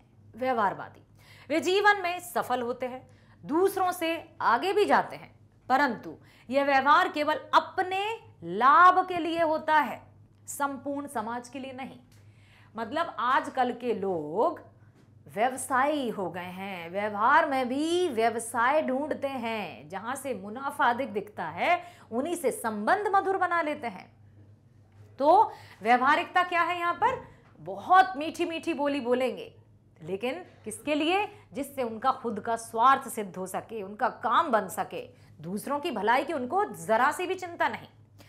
बल्कि अब ये क्या है, उनका प्रत्येक कार्य, अब देखो अब क्या देखा हमने, उनका ही लाभ हो संपूर्ण समाज के लिए नहीं। जबकि आदर्शवादी लोग सदैव ऊपर चढ़ते हैं, परंतु अकेले नहीं बल्कि दूसरों को भी साथ में लेकर। उनका प्रत्येक कार्य समाज के हित में होता है। समाज के पास यदि शाश्वत मूल्यों जैसा कुछ है तो वह आदर्शवादी लोगों की ही देन है। व्यवहारवादी लोगों ने तो समाज को गिराया है। तो अभी हमने एक प्रश्न पढ़ा था, एक बार फिर से मैं आपको उस प्रश्न पर ले जाना चाहूंगी। देखिएगा बेटा, गांधी जी से। हाँ, गांधी जी अपने विलक्षण आदर्श क्यों चला सके? क्योंकि उनको ये पता था कि व्यवहारिकता क्या है। व्यवहारिकता को पहचानने के कारण, क्योंकि यहां पर समझ में आ गया था उन्हें कि जो व्यवहारिकता है वो सिर्फ मतलब के लिए, स्वार्थ के लिए है। आदर्शवादिता मतलब अपने सिद्धांत, मतलब दूसरों की परोपकार के लिए। ठीक है, अब समझ में आया अंतर? अब है समझ में आया? पहुंच चुके हैं हम 12वें प्रश्न पर। निम्नलिखित प्रश्नों में से किन्हीं 2 प्रश्नों के उत्तर लगभग 60 शब्दों में दीजिए। आत्मत्राण कविता में कवि की प्रार्थना से क्या संदेश मिलता है? अपने शब्दों में लिखिए। आत्मत्राण क्या थी कविता का? हाँ, जिसमें इतना करना करुणामय कि मुझे संबल प्रदान करना, मुझे शक्ति प्रदान करना। मैं तुमसे ये नहीं कहूंगा कि मेरे जीवन में कोई मुश्किलें ना आए, कोई बाधा ना आए, परंतु हे प्रभु मुझे उनको सहन करने की क्षमता देना, मुझे सही निर्णय लेने की क्षमता देना। आत्मत्राण कविता से हमें यह प्रेरणा मिलती है कि हम अपने काम एवं दायित्वों को पूरी निष्ठा और ईमानदारी के साथ पूरा करें। हम अपने कार्यों के लिए ईश्वर पर निर्भर ना रहें, क्योंकि हमें बुद्धि दी है, मन दिया है, मस्तिष्क दिया है, अर्थात परमात्मा यही है, तो हमें इस्तेमाल करना होगा, इसका सदुपयोग करना होगा। हम अपने कार्यों के लिए ईश्वर पर निर्भर ना रहें, बल्कि स्वयं के अंदर ऐसी शक्ति और क्षमता विकसित कर लें जिससे विषम परिस्थितियों एवं कठिनाइयों से जूझने की शक्ति हमारे अंदर मौजूद हो। हमारा मतलब हमारा आत्मबल एवं पराक्रम कभी डगमगाए नहीं। ऐसा नहीं है कि विपत्ति आ गई तो हम घबराने लगे कि भगवान तू तो है ही नहीं, या फिर बहुत खुश हुए तो हम उसको ही भूल गए। तो कवि ने ये प्रार्थना की है कि मैं एक पल के लिए भी आपको कभी ना भुलाऊं परमात्मा, इतनी कृपा करना। मैं अधिक दुखी होने पर भी आप पर संदेह ना करूं, इतनी कृपा करना। मैं खुश हो जाऊं तो आपको भुलाऊं ना, और दुखी होने पर आपको दोष ना दूं, इतनी कृपा करना, करुणामय। ठीक है, तो आत्मत्राण कविता से हमें प्रेरणा मिलती है कि हम अपने काम एवं दायित्वों को पूरी निष्ठा और ईमानदारी के साथ निभाएं। हम अपने कार्यों के लिए ईश्वर पर निर्भर ना रहें, बल्कि स्वयं के अंदर ऐसी शक्ति एवं क्षमता विकसित कर लें जिससे विषम परिस्थितियों एवं कठिनाइयों से जूझने की शक्ति हमारे अंदर मौजूद हो। हमारा आत्मबल एवं पराक्रम कभी डगमगाए नहीं। जो हम में शक्ति है, जो निपुणता है, जो विलक्षणता आपने प्रदान की है, उस पर हम हमेशा विश्वास कर सकें। हम प्रभु यानी ईश्वर पर कभी भी संशय ना करें, संदेह ना करें। उसकी जो क्षमता है वो असीमित है, लेकिन अपने प्रभु से हमें अपने दुखों को हरने की, समाप्त करने की प्रार्थना नहीं करनी चाहिए, बल्कि उन दुखों को सहन करने की बस हिम्मत की प्रार्थना करनी चाहिए कि दुख आएंगे, मनुष्य जीवन है, लेकिन हे प्रभु इतना साहस देना कि उन दुखों को हम सहन कर सकें। ये नहीं कहेंगे कि प्रभु तू हमें दुखी मत कर, जीवन है तो उतार चढ़ाव आएंगे। हमें स्वयं की क्षमता पर विश्वास रखना चाहिए और अपने जीवन की विषम परिस्थितियों का स्वयं ही डटकर सामना करना चाहिए। वास्तव में हमें अपने ईश्वर या प्रभु से विषम परिस्थितियों में कठिनाइयों से सामना करने की शक्ति प्रदान करने की प्रार्थना करनी चाहिए। ये नहीं कि कठिन परिस्थितियां ही ना आए। अब जैसे एक रोड है, सड़क है, ठीक है, यहां पर बहुत सारे गड्ढे हैं और हम जा रहे हैं। अब हम ये नहीं कहेंगे कि प्रभु सड़क पर एक गड्ढा भी ना आए, आएगा ही, सड़क है तो आएगा ही, लेकिन हाँ हम इन गड्ढों को अच्छे से पार करके उस पार जा सके, इतनी बुद्धि देना, इतना साहस देना। वास्तव में हमें अपने ईश्वर या प्रभु से विषम परिस्थितियों में कठिनाइयों से सामना करने की शक्ति प्रदान करने की प्रार्थना करनी चाहिए। हमें ईश्वर की क्षमता पर संशय ना करके उनका आशीर्वाद प्राप्त करने तथा शक्ति एवं साहस प्रदान करने की प्रार्थना करनी चाहिए, ताकि हम अपनी मुसीबतों से स्वयं ही संघर्ष कर सकें। अब देखो दूसरा है, मीराबाई कौन कौन से तर्क देकर श्री कृष्ण से दर्शन देने की प्रार्थना कर रही हैं। क्या क्या कहती हैं वो? हाँ, कि हे प्रभु, जैसे तुमने द्रौपदी की लाज राखी थी, उसका चीर बढ़ाया था, वैसे ही मेरी प्रार्थना भी सुन लो। हे प्रभु, आपने द्रौपदी की लाज बचाकर उसे उबारा, इसलिए मुझे भी उबारें। दूसरा, आपने गजराज को मगरमच्छ से बचाकर उसे उबारा, इसलिए मुझे भी उबारें। आपने नरसिंह रूप धारण कर भक्त प्रहलाद को हिरण्यकश्यप से बचाया था, इसलिए मुझे भी बचाएं, मुझे मेरी प्रार्थना भी सुने। मैं आपकी भक्त हूं, आपकी भक्ति के लिए मैं आपकी सेविका भी बनने को तैयार हूं। अपने अंदर का दीपक दिखाई देने पर कौन सा अंधियारा कैसे मिट जाता है? कबीर की साखी के संदर्भ में स्पष्ट कीजिए। क्या है? दीपक, एक छोटा सा दीपक अंधकार को मिटा सकता है, उसमें रोशनी ले आता है। ठीक है, तो दीपक प्रकाश फैलाने का माध्यम है, इससे अंधकार का नाश होता है। कबीर ने अपनी साखी में दीपक को ज्ञान के प्रतीक के रूप में रखा है। ज्ञान आंतरिक दुष्प्रवृत्तियों को नष्ट करता है। मनुष्य की दुष्प्रवृत्तियां अंधकार के समान ही हैं। ज्ञान की ज्योति से अंधकार का मिटना मनुष्य को एक नई पहचान देता है। ईश्वरीय ज्ञान मनुष्य को आंतरिक अंधकार के कारण नहीं हो पाता। इस अंधकार के समाप्त होते ही मनुष्य का ईश्वर से एकाकार हो जाता है।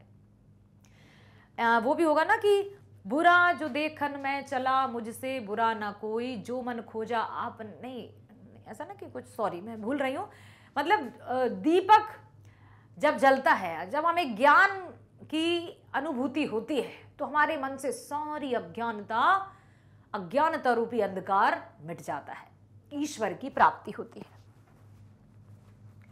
अपने अंदर का दीपक दिखाई देने पर अपने पराये का भेद भी मिट जाता है। जिस प्रकार दीपक के प्रकाश से अंधकार समाप्त हो जाता है, उसी प्रकार जब मनुष्य का ईश्वर के प्रेम रूपी प्रकाश से साक्षात्कार होता है ना, सामना होता है, तो उसके अंदर के सारे भ्रम, सारे प्रश्न, सारे संदेह, सब कुछ समाप्त हो जाते हैं और अज्ञान रूपी जो अंधकार है वो भी मिट जाता है। ज्ञान का दीपक जलते ही ये दीपक जो है, ठीक है, वो ज्ञान रूपी बताया है इस तरह से। 13वां प्रश्न है, निम्नलिखित प्रश्नों में से किन्हीं दो प्रश्नों के उत्तर लगभग 60 शब्दों में दीजिए। अब ये आ गए हैं अपने कौन सी जो है संचयन। एक स्थान पर हरिहर काका ने कहा, मैं मर जाऊंगा लेकिन जीते जी एक धुर जमीन भी तुम्हें नहीं लिखूंगा। तुम सब ठाकुर बारी के महंत पुजारी से तनिक भी कम नहीं। हरिहर काका के ऐसे कहने के पीछे कौन सा दर्द था? क्या आप हरिहर काका की इस बात से सहमत हैं?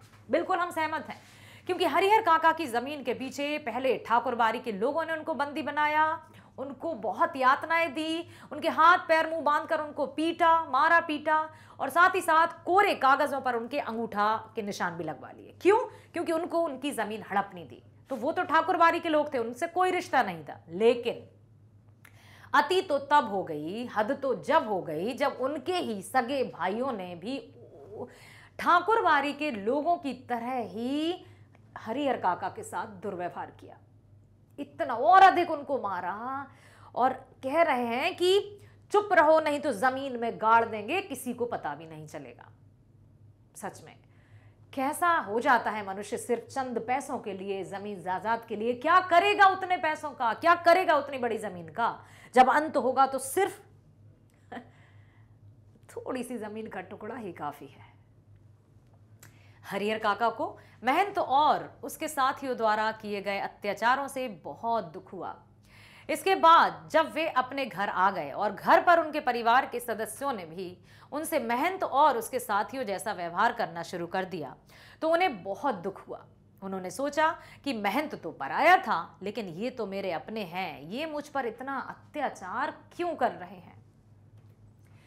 यही कारण है कि जब परिवार के सदस्यों ने जोर जबरदस्ती द्वारा उनसे जमीन अपने नाम लिखने को कहा ना, तो साफ साफ उन्होंने कह दिया कि चाहे वे मर जाएंगे किंतु अपनी जमीन उनके नाम नहीं लिखेंगे।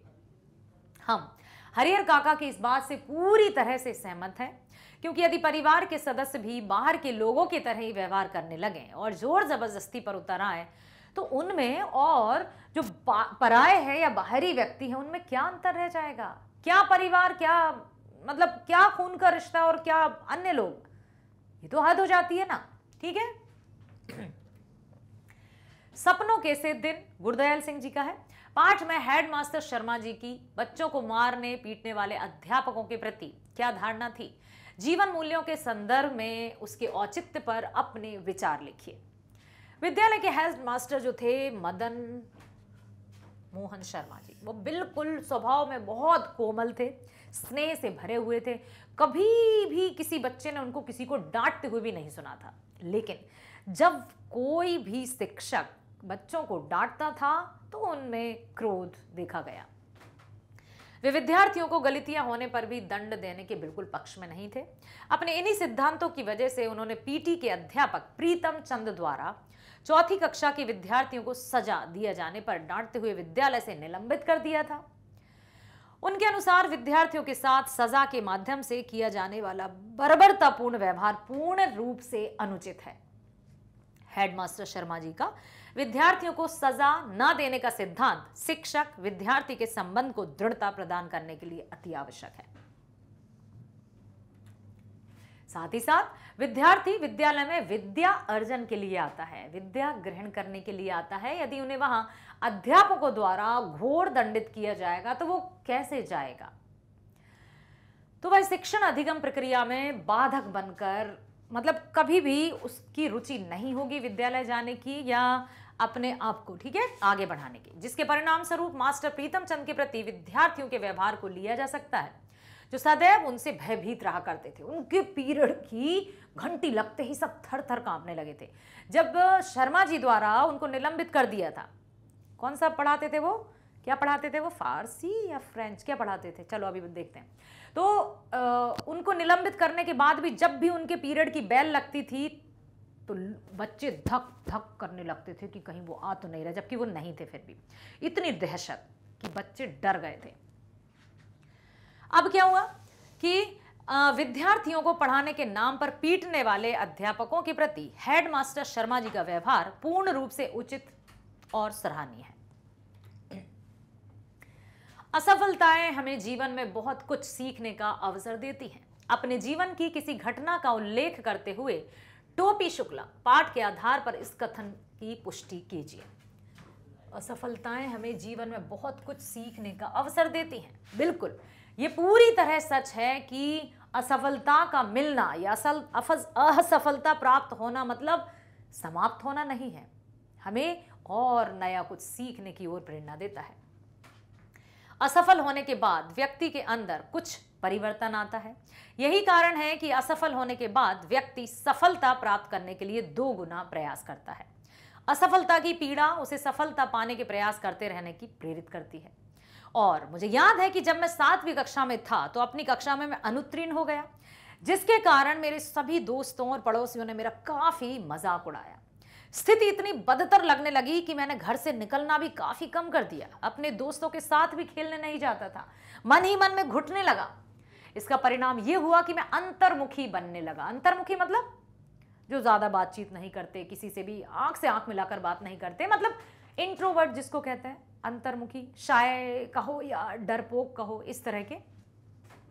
मुझे लोगों के बीच जाना अच्छा नहीं लगता। एक दिन मेरी माँ ने मुझे बहुत समझाया और जीवन में आगे बढ़ने की प्रेरणा दी। मैंने इतनी मेहनत से पढ़ाई की कि अगले वर्ष की परीक्षा में मैं अपनी कक्षा में प्रथम आया। मैंने अपने परिश्रम से मजाक उड़ाने वालों का मुंह बंद कर दिया। ये है, ये नहीं है कि हम असफल हो गए मतलब जीवन का रास्ता ही बंद। भाई सड़क पर एक गड्ढा आ जाने से सड़क समाप्त नहीं होती है, गड्ढा पार करके तो देखो, एक और लंबी सड़क आपके लिए खड़ी है। इसका सर्वाधिक लाभप्रद परिणाम यह निकला कि अब कोई भी परीक्षा हो, मेरी तैयारी इतनी जबरदस्त रहती है कि हमेशा प्रथम 3 लोगों में मेरा नाम रहता है। यह सिलसिला अभी तक चल रहा है। टोपी शुक्ला कहानी में भी टोपी शुक्ला किसी न किसी कारण से बार बार फेल हो जाता है, लेकिन अंततः वह प्रतिकूल माहौल रहने के बावजूद परिश्रम करके सफल हो ही जाता है और वो हार नहीं मानता। हम सबको अपनी असफलता से प्रेरणा लेकर सफलता प्राप्त करनी चाहिए और कभी भी जीवन में निराश नहीं होना चाहिए। ठीक है। 14वां प्रश्न है, निम्नलिखित में से किसी एक विषय पर संकेत बिंदुओं के आधार पर 80 से 100 शब्दों में अनुच्छेद लिखना है। अब यहां पर एक और बात मैं आपसे कहना चाहूंगी, जो भी विषय बिंदु आएंगे आपके अनुच्छेद लेखन के लिए, उसमें आपको बहुत जो रीडिंग टाइम रहेगा उसमें एक यहाँ पर फ्रेमवर्क तैयार करना कि आपको कौन सा वाला चूज करना है, कौन सा लिखना है, और उसी के जो संकेत बिंदु रहेंगे, सबसे पहला इंट्रोडक्शन अर्थात हिंदी में प्रस्तावना कहते हैं, वो लिखना ही लिखना है। प्रस्तावना में हम शॉर्ट में लिखते हैं कि हम क्या लिखने वाले हैं, और लास्ट वाला रहता है उपसंहार, जिसमें कंक्लूजन होता है कि हमने क्या किया। बाकी के ये भी रहता है। तो जो भी आपको बेस्ट तरीके से, जो आप बहुत बेहतरीन तरीके से लिख पाएंगे वही लिख लेना। सॉरी।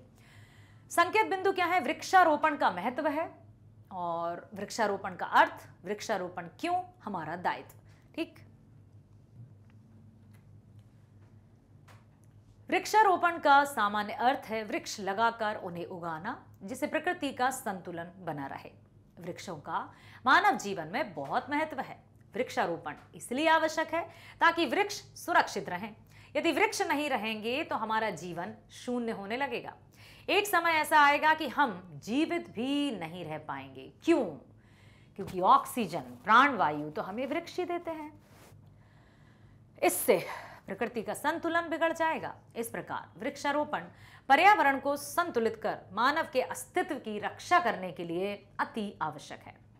पर्यावरण सुरक्षा के लिए वैश्विक संगठनों द्वारा किए गए हर प्रयास में वृक्षारोपण पर विशेष जोर दिया जाता है। भारत सरकार भी विभिन्न राज्यों में वृक्षारोपण के लिए विभिन्न प्रकार की योजनाओं पर कार्य कर रही है। इसके अतिरिक्त विभिन्न प्रकार के गैर सरकारी संगठन भी वृक्षारोपण का कार्य करते हैं।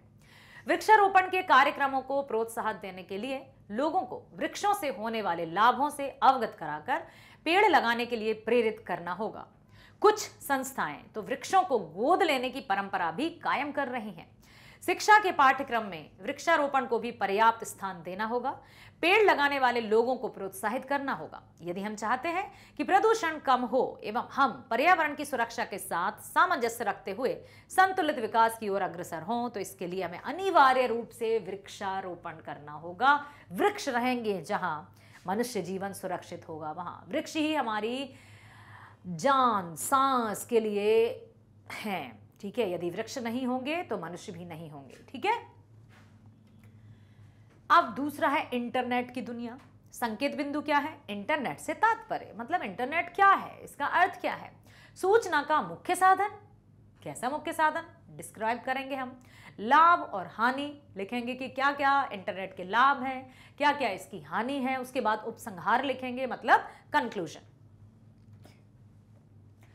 इंटरनेट का तात्पर्य है इंटरनेशनल नेटवर्क, जिसको हिंदी में कहते हैं अंतरजाल। अंतरजाल मतलब इंटरनेट। इंटरनेट का तात्पर्य है इंटरनेशनल नेटवर्क। यह विश्व का सबसे बड़ा नेटवर्क है जो दुनिया के कंप्यूटरों को वेब सर्वर और राउटर के माध्यम से आपस में जोड़कर रखता है। इंटरनेट सूचना का मुख्य साधन है। सूचना स्रोत के रूप में तथा उपयोग किए जाने वाले साधनों में यह सबसे अधिक उपयोग तथा पसंद किए जाने वाला साधन है। इस बात में कोई संदेह नहीं कि सूचना क्रांति की देन इंटरनेट न केवल मानव के लिए अति उपयोगी साबित हुआ है, बल्कि संचार मतलब कम्युनिकेशन, ठीक है, गति और विविधता के माध्यम से, मतलब स्पीड और बहुत वेरिएशंस के लिए इसने दुनिया को बदल कर रख दिया। यह सचमुच बहुत बड़ी उपलब्धि है संपूर्ण दुनिया के लिए।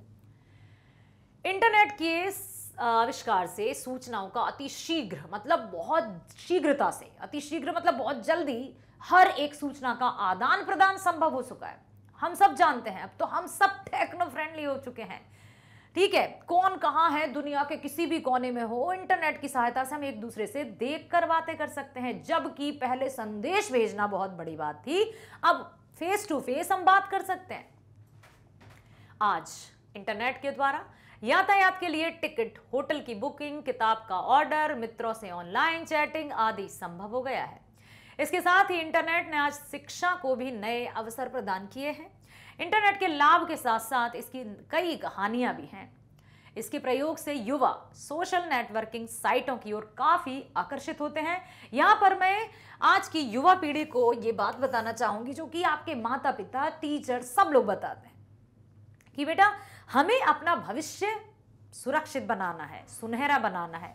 इसके लिए हमें बेहतरीन तरीके से सब कुछ अच्छे से इस्तेमाल करना होगा। मनोरंजन के और भी कई साधन हैं जो हमें रास्ते से भटकाते नहीं हैं, हमारा मनोरंजन करते हैं। इसलिए हमें कभी भी इस तरह की और नहीं जाना है जहां पर हमारा पथ भ्रष्ट किया जाए, जहां से हमें रास्ते में तोड़ मोड़ कर कहीं भी फेंक दिया जाए। हमें अपने माता पिता और अपना नाम बहुत ऊंचाई तक ले जाना है, अपने उद्देश्य की प्राप्ति करना है, लक्ष्य तक पहुंचना है। और ये तभी संभव है जब हम जो नेगेटिव रास्ते हैं या जो नकारात्मक साधन है उनकी तरफ हम नहीं जाएंगे। इसके साथ ही इंटरनेट का दुरुपयोग अश्लील साइटों को देखने में भी किया जाता है। ये मानसिकता पर निर्भर करता है कि किस तरह की मानसिकता है। अब जब हम बुद्धि से सोचेंगे, समझेंगे तो हम बहुत अच्छे से कर सकते हैं। एक छोटा सा बच्चा भी हमें सीख दे सकता है यदि हम सीखना चाहें तो, ठीक है। चलो, अब है कि कई बार यह भी देखने को आता है कि लोगों की निजी बातें इंटरनेट पर डाल दी जाती हैं। इस प्रकार देखा जाए तो जहां एक ओर इंटरनेट ज्ञान का सागर है, तो वहीं दूसरी ओर इसमें कूड़े कचरे की भी कमी नहीं है। बस फर्क इतना है कि हम क्या देखना चाहते हैं। जो हम देखना चाहेंगे वो वहां है, लेकिन हमारा नजरिया क्या है, हमारा दृष्टिकोण क्या है, हमारे पर्सपेक्टिव्स क्या हैं, हमारी नीयत क्या है, ये निर्भर करती है। तो अच्छा देखेंगे, अच्छे बनेंगे, बुरा देखेंगे, किसी काम के नहीं रह जाएंगे। इस प्रकार यदि देखा जाए तो जहां एक ओर इंटरनेट ज्ञान का सागर है, तो वहीं दूसरी ओर कूड़े कचरे की भी कमी नहीं है। यह स्वयं हम पर निर्भर करता है कि हम इसका उपयोग करते हैं या दुरुपयोग। अब हम चलते हैं तीसरा जो टॉपिक है, आधुनिक जीवन कैसा होना चाहिए। आवश्यकताओं में वृद्धि हुई है, अशांति आई है, क्या करें। आधुनिक जीवन में मनुष्य की आवश्यकताओं में बहुत वृद्धि हुई है। आधुनिक जीवन के चलते, आधुनिक पता है वो किसको समझ रहा है? आधुनिक मतलब जैसे अंग्रेजी में देखें तो मॉडर्न, ऐसा कुछ मॉडर्न है, हाँ, मॉडर्न लाइफ यदि अंग्रेजी में देखें तो कैसी होना चाहिए भाई। मॉडर्न लाइफ मतलब क्या है, किसको कहते हैं मॉडर्न लाइफ? मॉडर्न लाइफ किसको समझ रहे हैं? पाश्चात्य संस्कृति को, विदेशी सभ्यता अपनाने को मॉडर्नाइजेशन समझ रहे हैं। कैसी? जो कपड़े लत्ते, खान पान, रहन सहन के तरीके यदि हम विदेशी की तरह अपना रहे हैं, मतलब हम मॉडर्न हो गए। किसने कह दिया भाई कि दूसरे देश या पाश्चात्य या वेस्टर्न कल्चर का यदि हम फॉलो करेंगे तो हम मॉडर्न हो गए? नहीं, हम तो मानसिक रूप से विकलांग हो गए यदि हम ऐसा कर रहे हैं। तो बुद्धि से काम लेना होगा। हमारी संस्कृति, हमारी सभ्यता हमें क्या सीख देती है, हमारे माता पिता ने किस तरह से हमारा जीवन जिया है, क्या हमारे संस्कार हैं, हम उन्हें कदापि भूल नहीं सकते हैं। मॉडर्नाइजेशन मतलब मानसिक रूप से हमें सोच में सकारात्मक परिवर्तन लाना होगा।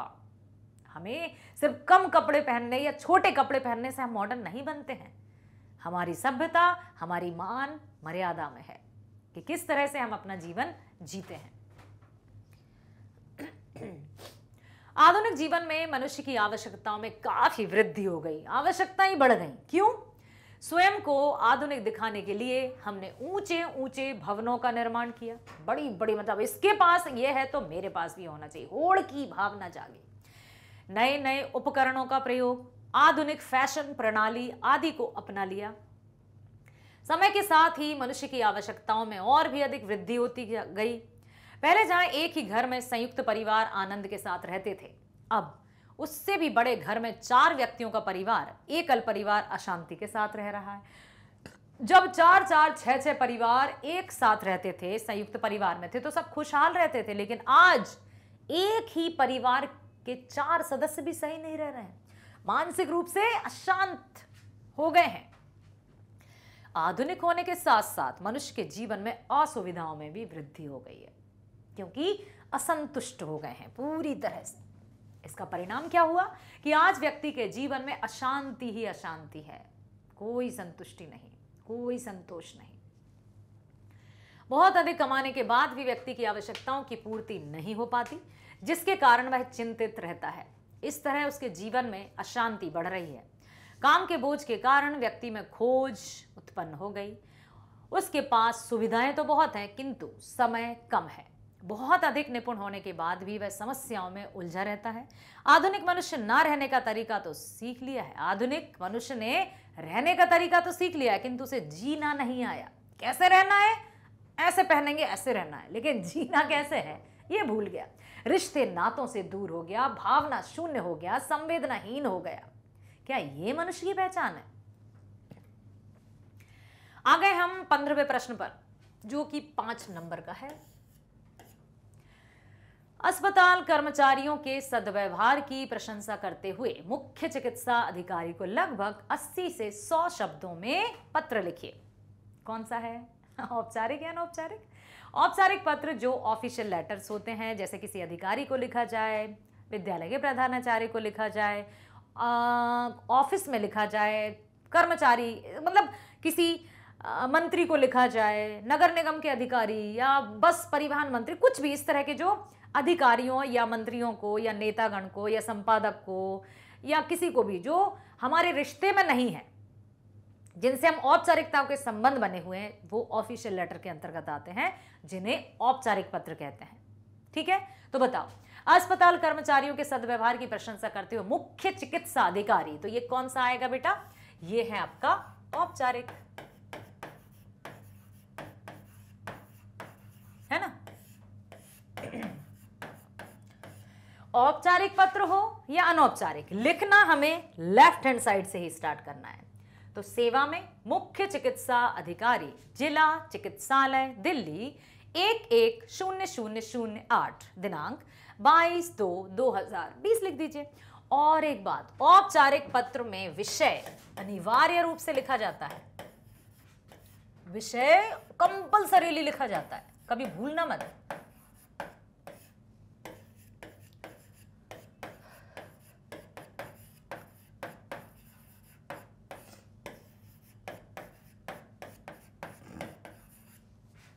और अनौपचारिक में नहीं लिखा जाता। ठीक है, विषय औपचारिक में लिखा जाता है। विषय क्या है? अस्पताल कर्मचारियों के सद्व्यवहार की प्रशंसा के संबंध में। महोदय, सविनय निवेदन है कि मैं त्रिलोकपुरी का निवासी संजीव कुमार हूं। मैं पिछले सप्ताह बुधवार को अपनी माताजी को लेकर आपके अस्पताल पहुंचा। अस्पताल में अत्यधिक भीड़ होने के कारण मेरी माताजी को बैठने का स्थान भी प्राप्त नहीं हो पा रहा था। पैर में तकलीफ होने के कारण वह अधिक देर तक खड़े रहने में असमर्थ थी। जब मैंने अस्पताल कर्मचारियों से व्हील चेयर की मांग की तो उन्होंने दुर्व्यवहार करते हुए चेयर लाने से मना कर दिया। तभी वहां अन्य सफाई कर्मचारी राजीव शुक्ला आए और मेरी माताजी को बैठने का स्थान उपलब्ध कराया और चलने फिरने की समस्या से बचाने के लिए व्हील चेयर भी लेकर आए। उन्होंने मां के साथ प्रेम पूर्वक व्यवहार किया और साथ ही सभी महत्वपूर्ण निर्देशों की सूचना भी दी ताकि हमें किसी प्रकार की समस्या का सामना ना करना पड़े। उनके इस व्यवहार से हमें अत्यंत संतुष्टि हुई। उनके माधुर्यपूर्ण एवं सहयोगी व्यवहार से प्रसन्न होकर मैं आपसे निवेदन करता हूं कि इस सद्व्यवहार के लिए उन्हें पुरस्कृत किया जाए ताकि अन्य कर्मचारियों को भी सद्व्यवहार करने हेतु प्रोत्साहित किया जा सके। धन्यवाद। भवतीय। जब जैसे हम शिष्य हैं, स्कूल में लिख रहे हैं तो हम आज्ञाकारी शिष्य लिखेंगे और बाकी अन्य जगहों पर हमें भवतीय लिखना है। ठीक, नाम नहीं है इसलिए काका का। अथवा अपने बैंक के प्रबंधक को पत्र लिखकर अपने आधार कार्ड को बैंक खाते से जोड़ने का अनुरोध कीजिए। सेवा में बैंक प्रबंधक, भारतीय स्टेट बैंक, दरियागंज, दिल्ली। दिनांक 16/3/2000, कुछ भी लिख सकते हैं। विषय आधार कार्ड को बैंक खाते से जोड़ने हेतु। ये भी आपका प्रबंधक को पत्र लिखना है ना, मैनेजर को पत्र लिखना है, ठीक है। तो औपचारिक ही है, लेफ्ट से ही स्टार्ट करेंगे, लेफ्ट से ही एंड करेंगे। और एक बात बता दूं, जो आपकी आंसर बुक है, आंसर शीट जो होगी उसमें मार्जिन दिया रहता है। कोशिश कीजिए कि पत्र हमेशा नए पेज से लिखना शुरू करें, ठीक है। इस तरह से लिखते हुए जाएं और इस तरह से एंड कर दें ताकि आपका पत्र एक ही पेज में पूरा हो जाए। 100% कोशिश कीजिए कि कभी भी जैसे ऐसा ना हो कि जैसे कहीं आधा पेज बचा है, इतना हमने लिख दिया और यहां से पत्र मत लिखना। पूरा प्लेन जहां से बिल्कुल न्यू पेज से आप स्टार्ट करेंगे पत्र लेखन, याद रखना। आधार कार्ड को बैंक खाते से जोड़ने हेतु महोदय, सभी ने निवेदन है कि मैं आपके बैंक में खाता धारक हूं। मेरा बचत खाता संख्या 46424100, कुछ भी लिख सकते हैं, है। मैं अपना खाता आधार कार्ड से जोड़ना चाहता हूं। मेरा आधार कार्ड नंबर 5412743100 है। अतः आपसे निवेदन है कि आप मेरे आधार कार्ड को बैंक खाते से जोड़ने का कष्ट करें। आपकी कृपा होगी। धन्यवाद, भवदीय। का खागा। प्रश्न 16, आप अपने विद्यालय में सांस्कृतिक सचिव हैं, कल्चरल सेक्रेटरी। विद्यालय में होने वाली कविता प्रतियोगिता में भाग लेने के लिए आमंत्रण हेतु 25-30 शब्दों में सूचना तैयार करना है। नोटिस राइटिंग जैसे अंग्रेजी में लिखते हैं। तो अब हम क्या लिखेंगे, एक बॉक्स बनाएंगे हम। बॉक्स के अंदर लिखना है सूचना। प्रतिभा विकास विद्यालय, पश्चिम विहार, दिल्ली। यदि विद्यालय का नाम नहीं दिया है तो आप काल्पनिक नाम लिख दीजिए। सूचना, दिनांक इस तरफ लिख दी और शुरू किया। कविता प्रतियोगिता में भाग लेने हेतु सूचना। सभी विद्यार्थियों को सूचित किया जाता है कि हमारे विद्यालय में 20 अप्रैल सन 2022 को या 2020 को कविता प्रतियोगिता का आयोजन होने वाला है। सभी इच्छुक विद्यार्थी अपने नाम, कक्षा एवं रोल नंबर का ब्यौरा संगीत की अध्यापिका के पास लिखवा दें। प्रतियोगिता में भाग लेने के लिए नाम लिखवाने की अंतिम तिथि 22 अप्रैल है। अभिषेक तिवारी, सांस्कृतिक सचिव। वाह, इस तरह से आप लिख देंगे। बहुत अच्छे से ध्यान दे दीजिए। अथवा विद्यालय में आयोजित होने वाले वाद विवाद प्रतियोगिता के लिए हिंदी विभाग के संयोजक की ओर से सूचना तैयार कीजिए। अथवा आएगा, आपको जो उचित लगे, बस इतना ध्यान रखना कि ये रहेगी आपकी आंसर शीट और ये मार्जिन रहता है, इसमें आपको बॉक्स बनाकर ही सूचना लिखना है। क्लियर। बाल भारती पब्लिक स्कूल, दिल्ली। सूचना, दिनांक 4 अप्रैल 2000, वाद विवाद प्रतियोगिता का आयोजन।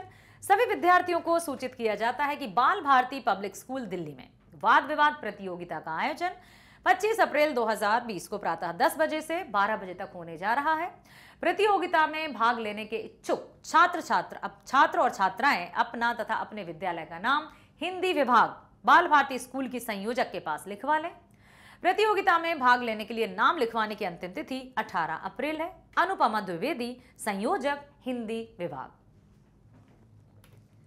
17वां प्रश्न पहुंच चुके हैं हम। अंतिम सेकंड, मतलब सेकंड लास्ट, ठीक है। आप एक अच्छे चित्रकार हैं। अपने चित्रों की प्रदर्शनी के लिए लगभग 50 शब्दों में विज्ञापन तैयार करो भाई। विज्ञापन मतलब एडवर्टाइजमेंट जिसको कहते हैं, जो बहुत अधिक महत्वपूर्ण भूमिका निभाता है, उसको भी आपको बॉक्स के अंदर लिखना है। अब एक आप आर्टिस्ट हैं, आप चित्रकार हैं, तो चित्रकार हैं तो बेहतरीन कला के साथ आपको विज्ञापन निकालना होगा।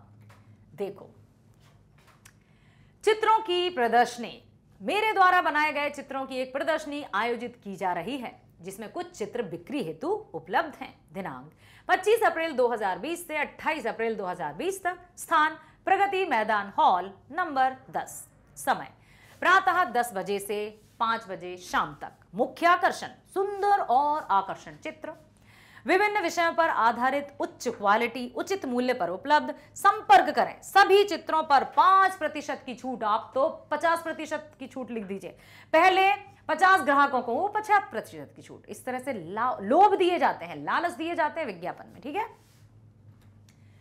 या फिर एटीएम केंद्रों पर सावधानी बरतने संबंधी निर्देश देते हुए पंजाब नेशनल बैंक की ओर से लगभग 25 से 50 शब्दों में विज्ञापन तैयार कीजिए। देखो, पंजाब नेशनल बैंक, भरोसे का प्रतीक, कुछ इस तरह से आप बना दीजिए। हाँ, ओरिजिनल जैसा नहीं बनेगा, लेकिन चित्र तो आपको बनाना है। जिससे संबंधित विज्ञापन बनाना है, चित्र बनाइए, उसके आसपास लिख दीजिए। एटीएम संबंधी उपयोगी निर्देश। एटीएम कार्ड गोपनीय और सुरक्षित रखें। दूसरा है एटीएम पिन किसी के साथ साझा ना करें। साझा मतलब शेयर। एटीएम प्रयोग करते समय अनजान व्यक्ति को अपने समीप खड़ा ना होने दें। अपना कार्ड किसी अपरिचित व्यक्ति को ना रहे। सतर्क रहिए, सुरक्षित रहिए, ठीक है। जनहित में जारी, इस तरह से आप लिख दीजिए। अब हम पहुंच चुके हैं अंतिम प्रश्न पर। आ बैल मुझे मार, इसका मतलब क्या है? इस उक्ति के आधार पर एक मौलिक कथा लिखिए। आ बैल मुझे मार कि खुद के पैरों पर कुल्हाड़ी मारना भी कह सकते हैं। उक्ति का अर्थ है आ बैल मुझे मार कर जानबूझकर मुसीबत में पड़ना या मुसीबत को अपने पास बुलाना। कभी कभी व्यक्ति भावनाओं में बहकर खुद को संकट में डाल लेता है। ऐसी अवस्था में उपरोक्त युक्ति सत्य प्रतीत होती है कि आ बैल मुझे मार। इसी के संदर्भ में एक कथा प्रस्तुत है। काल्पनिक रहेगी भाई, अच्छे से सोचना समझना। हमारे गांव में अशोक नाम का एक युवक था जो अत्यंत साहसी और बहादुर था, परंतु साथ ही साथ चंचल और अधीर था। अधीर क्या होता है? जिसमें धैर्य ना हो, जिसमें पेशेंस ना हो। इसी कारण खुद को संकटग्रस्त कर लेता था। एक बार की घटना है, हमारे गांव पर डाकुओं ने हमला कर दिया। हमला बोल दिया। उन्होंने पूरे गांव में लूटपाट की, कई घरों से गहने लूट लिए। सब गांव वाले भय के कारण अपने अपने घरों में छिपे हुए थे। अशोक ने तब हौसला दिखाया और उस घटना की सूचना पुलिस को दी।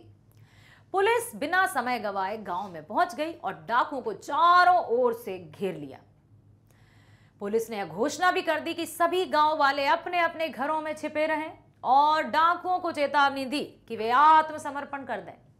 डाकुओं का हौसला पस्त हो चुका था और वे समर्पण की योजना बना रहे थे। अब क्या हुआ? सहसा, सहसा मतलब अचानक अशोक अपना संयम खो बैठा और उसने डाकुओं पर हमला बोल दिया। अरे रुकता तो भाई पुलिस थी। तभी सब डाकुओं ने अशोक को अपने नियंत्रण में कर लिया और उसे मारने की धमकी देते हुए भागने का प्रयास करने लगे कि यदि तुम लोगों ने हमें पकड़ा तो इसको उड़ा देंगे, लाइक दिस। ठीक है। डाकू अशोक को साथ ले गए और दूर सुनसान जगह पर जख्मी हालत में फेंक कर फरार हो गए। पुलिस ने अशोक का इलाज करवाया। थोड़ा सा और यदि वो धैर्य रखता तो सब कुछ सही हो जाता। कुछ स्वस्थ होने पर पुलिस ने व्यंग्यात्मक लहजे से अशोक को कहा कि अपनी अधीरता के कारण आपने अपने प्राण संकट में डाल दिए और डाकू को भी भगाने में वे कामयाब हो गए, मतलब खुद भागने में कामयाब हो गए।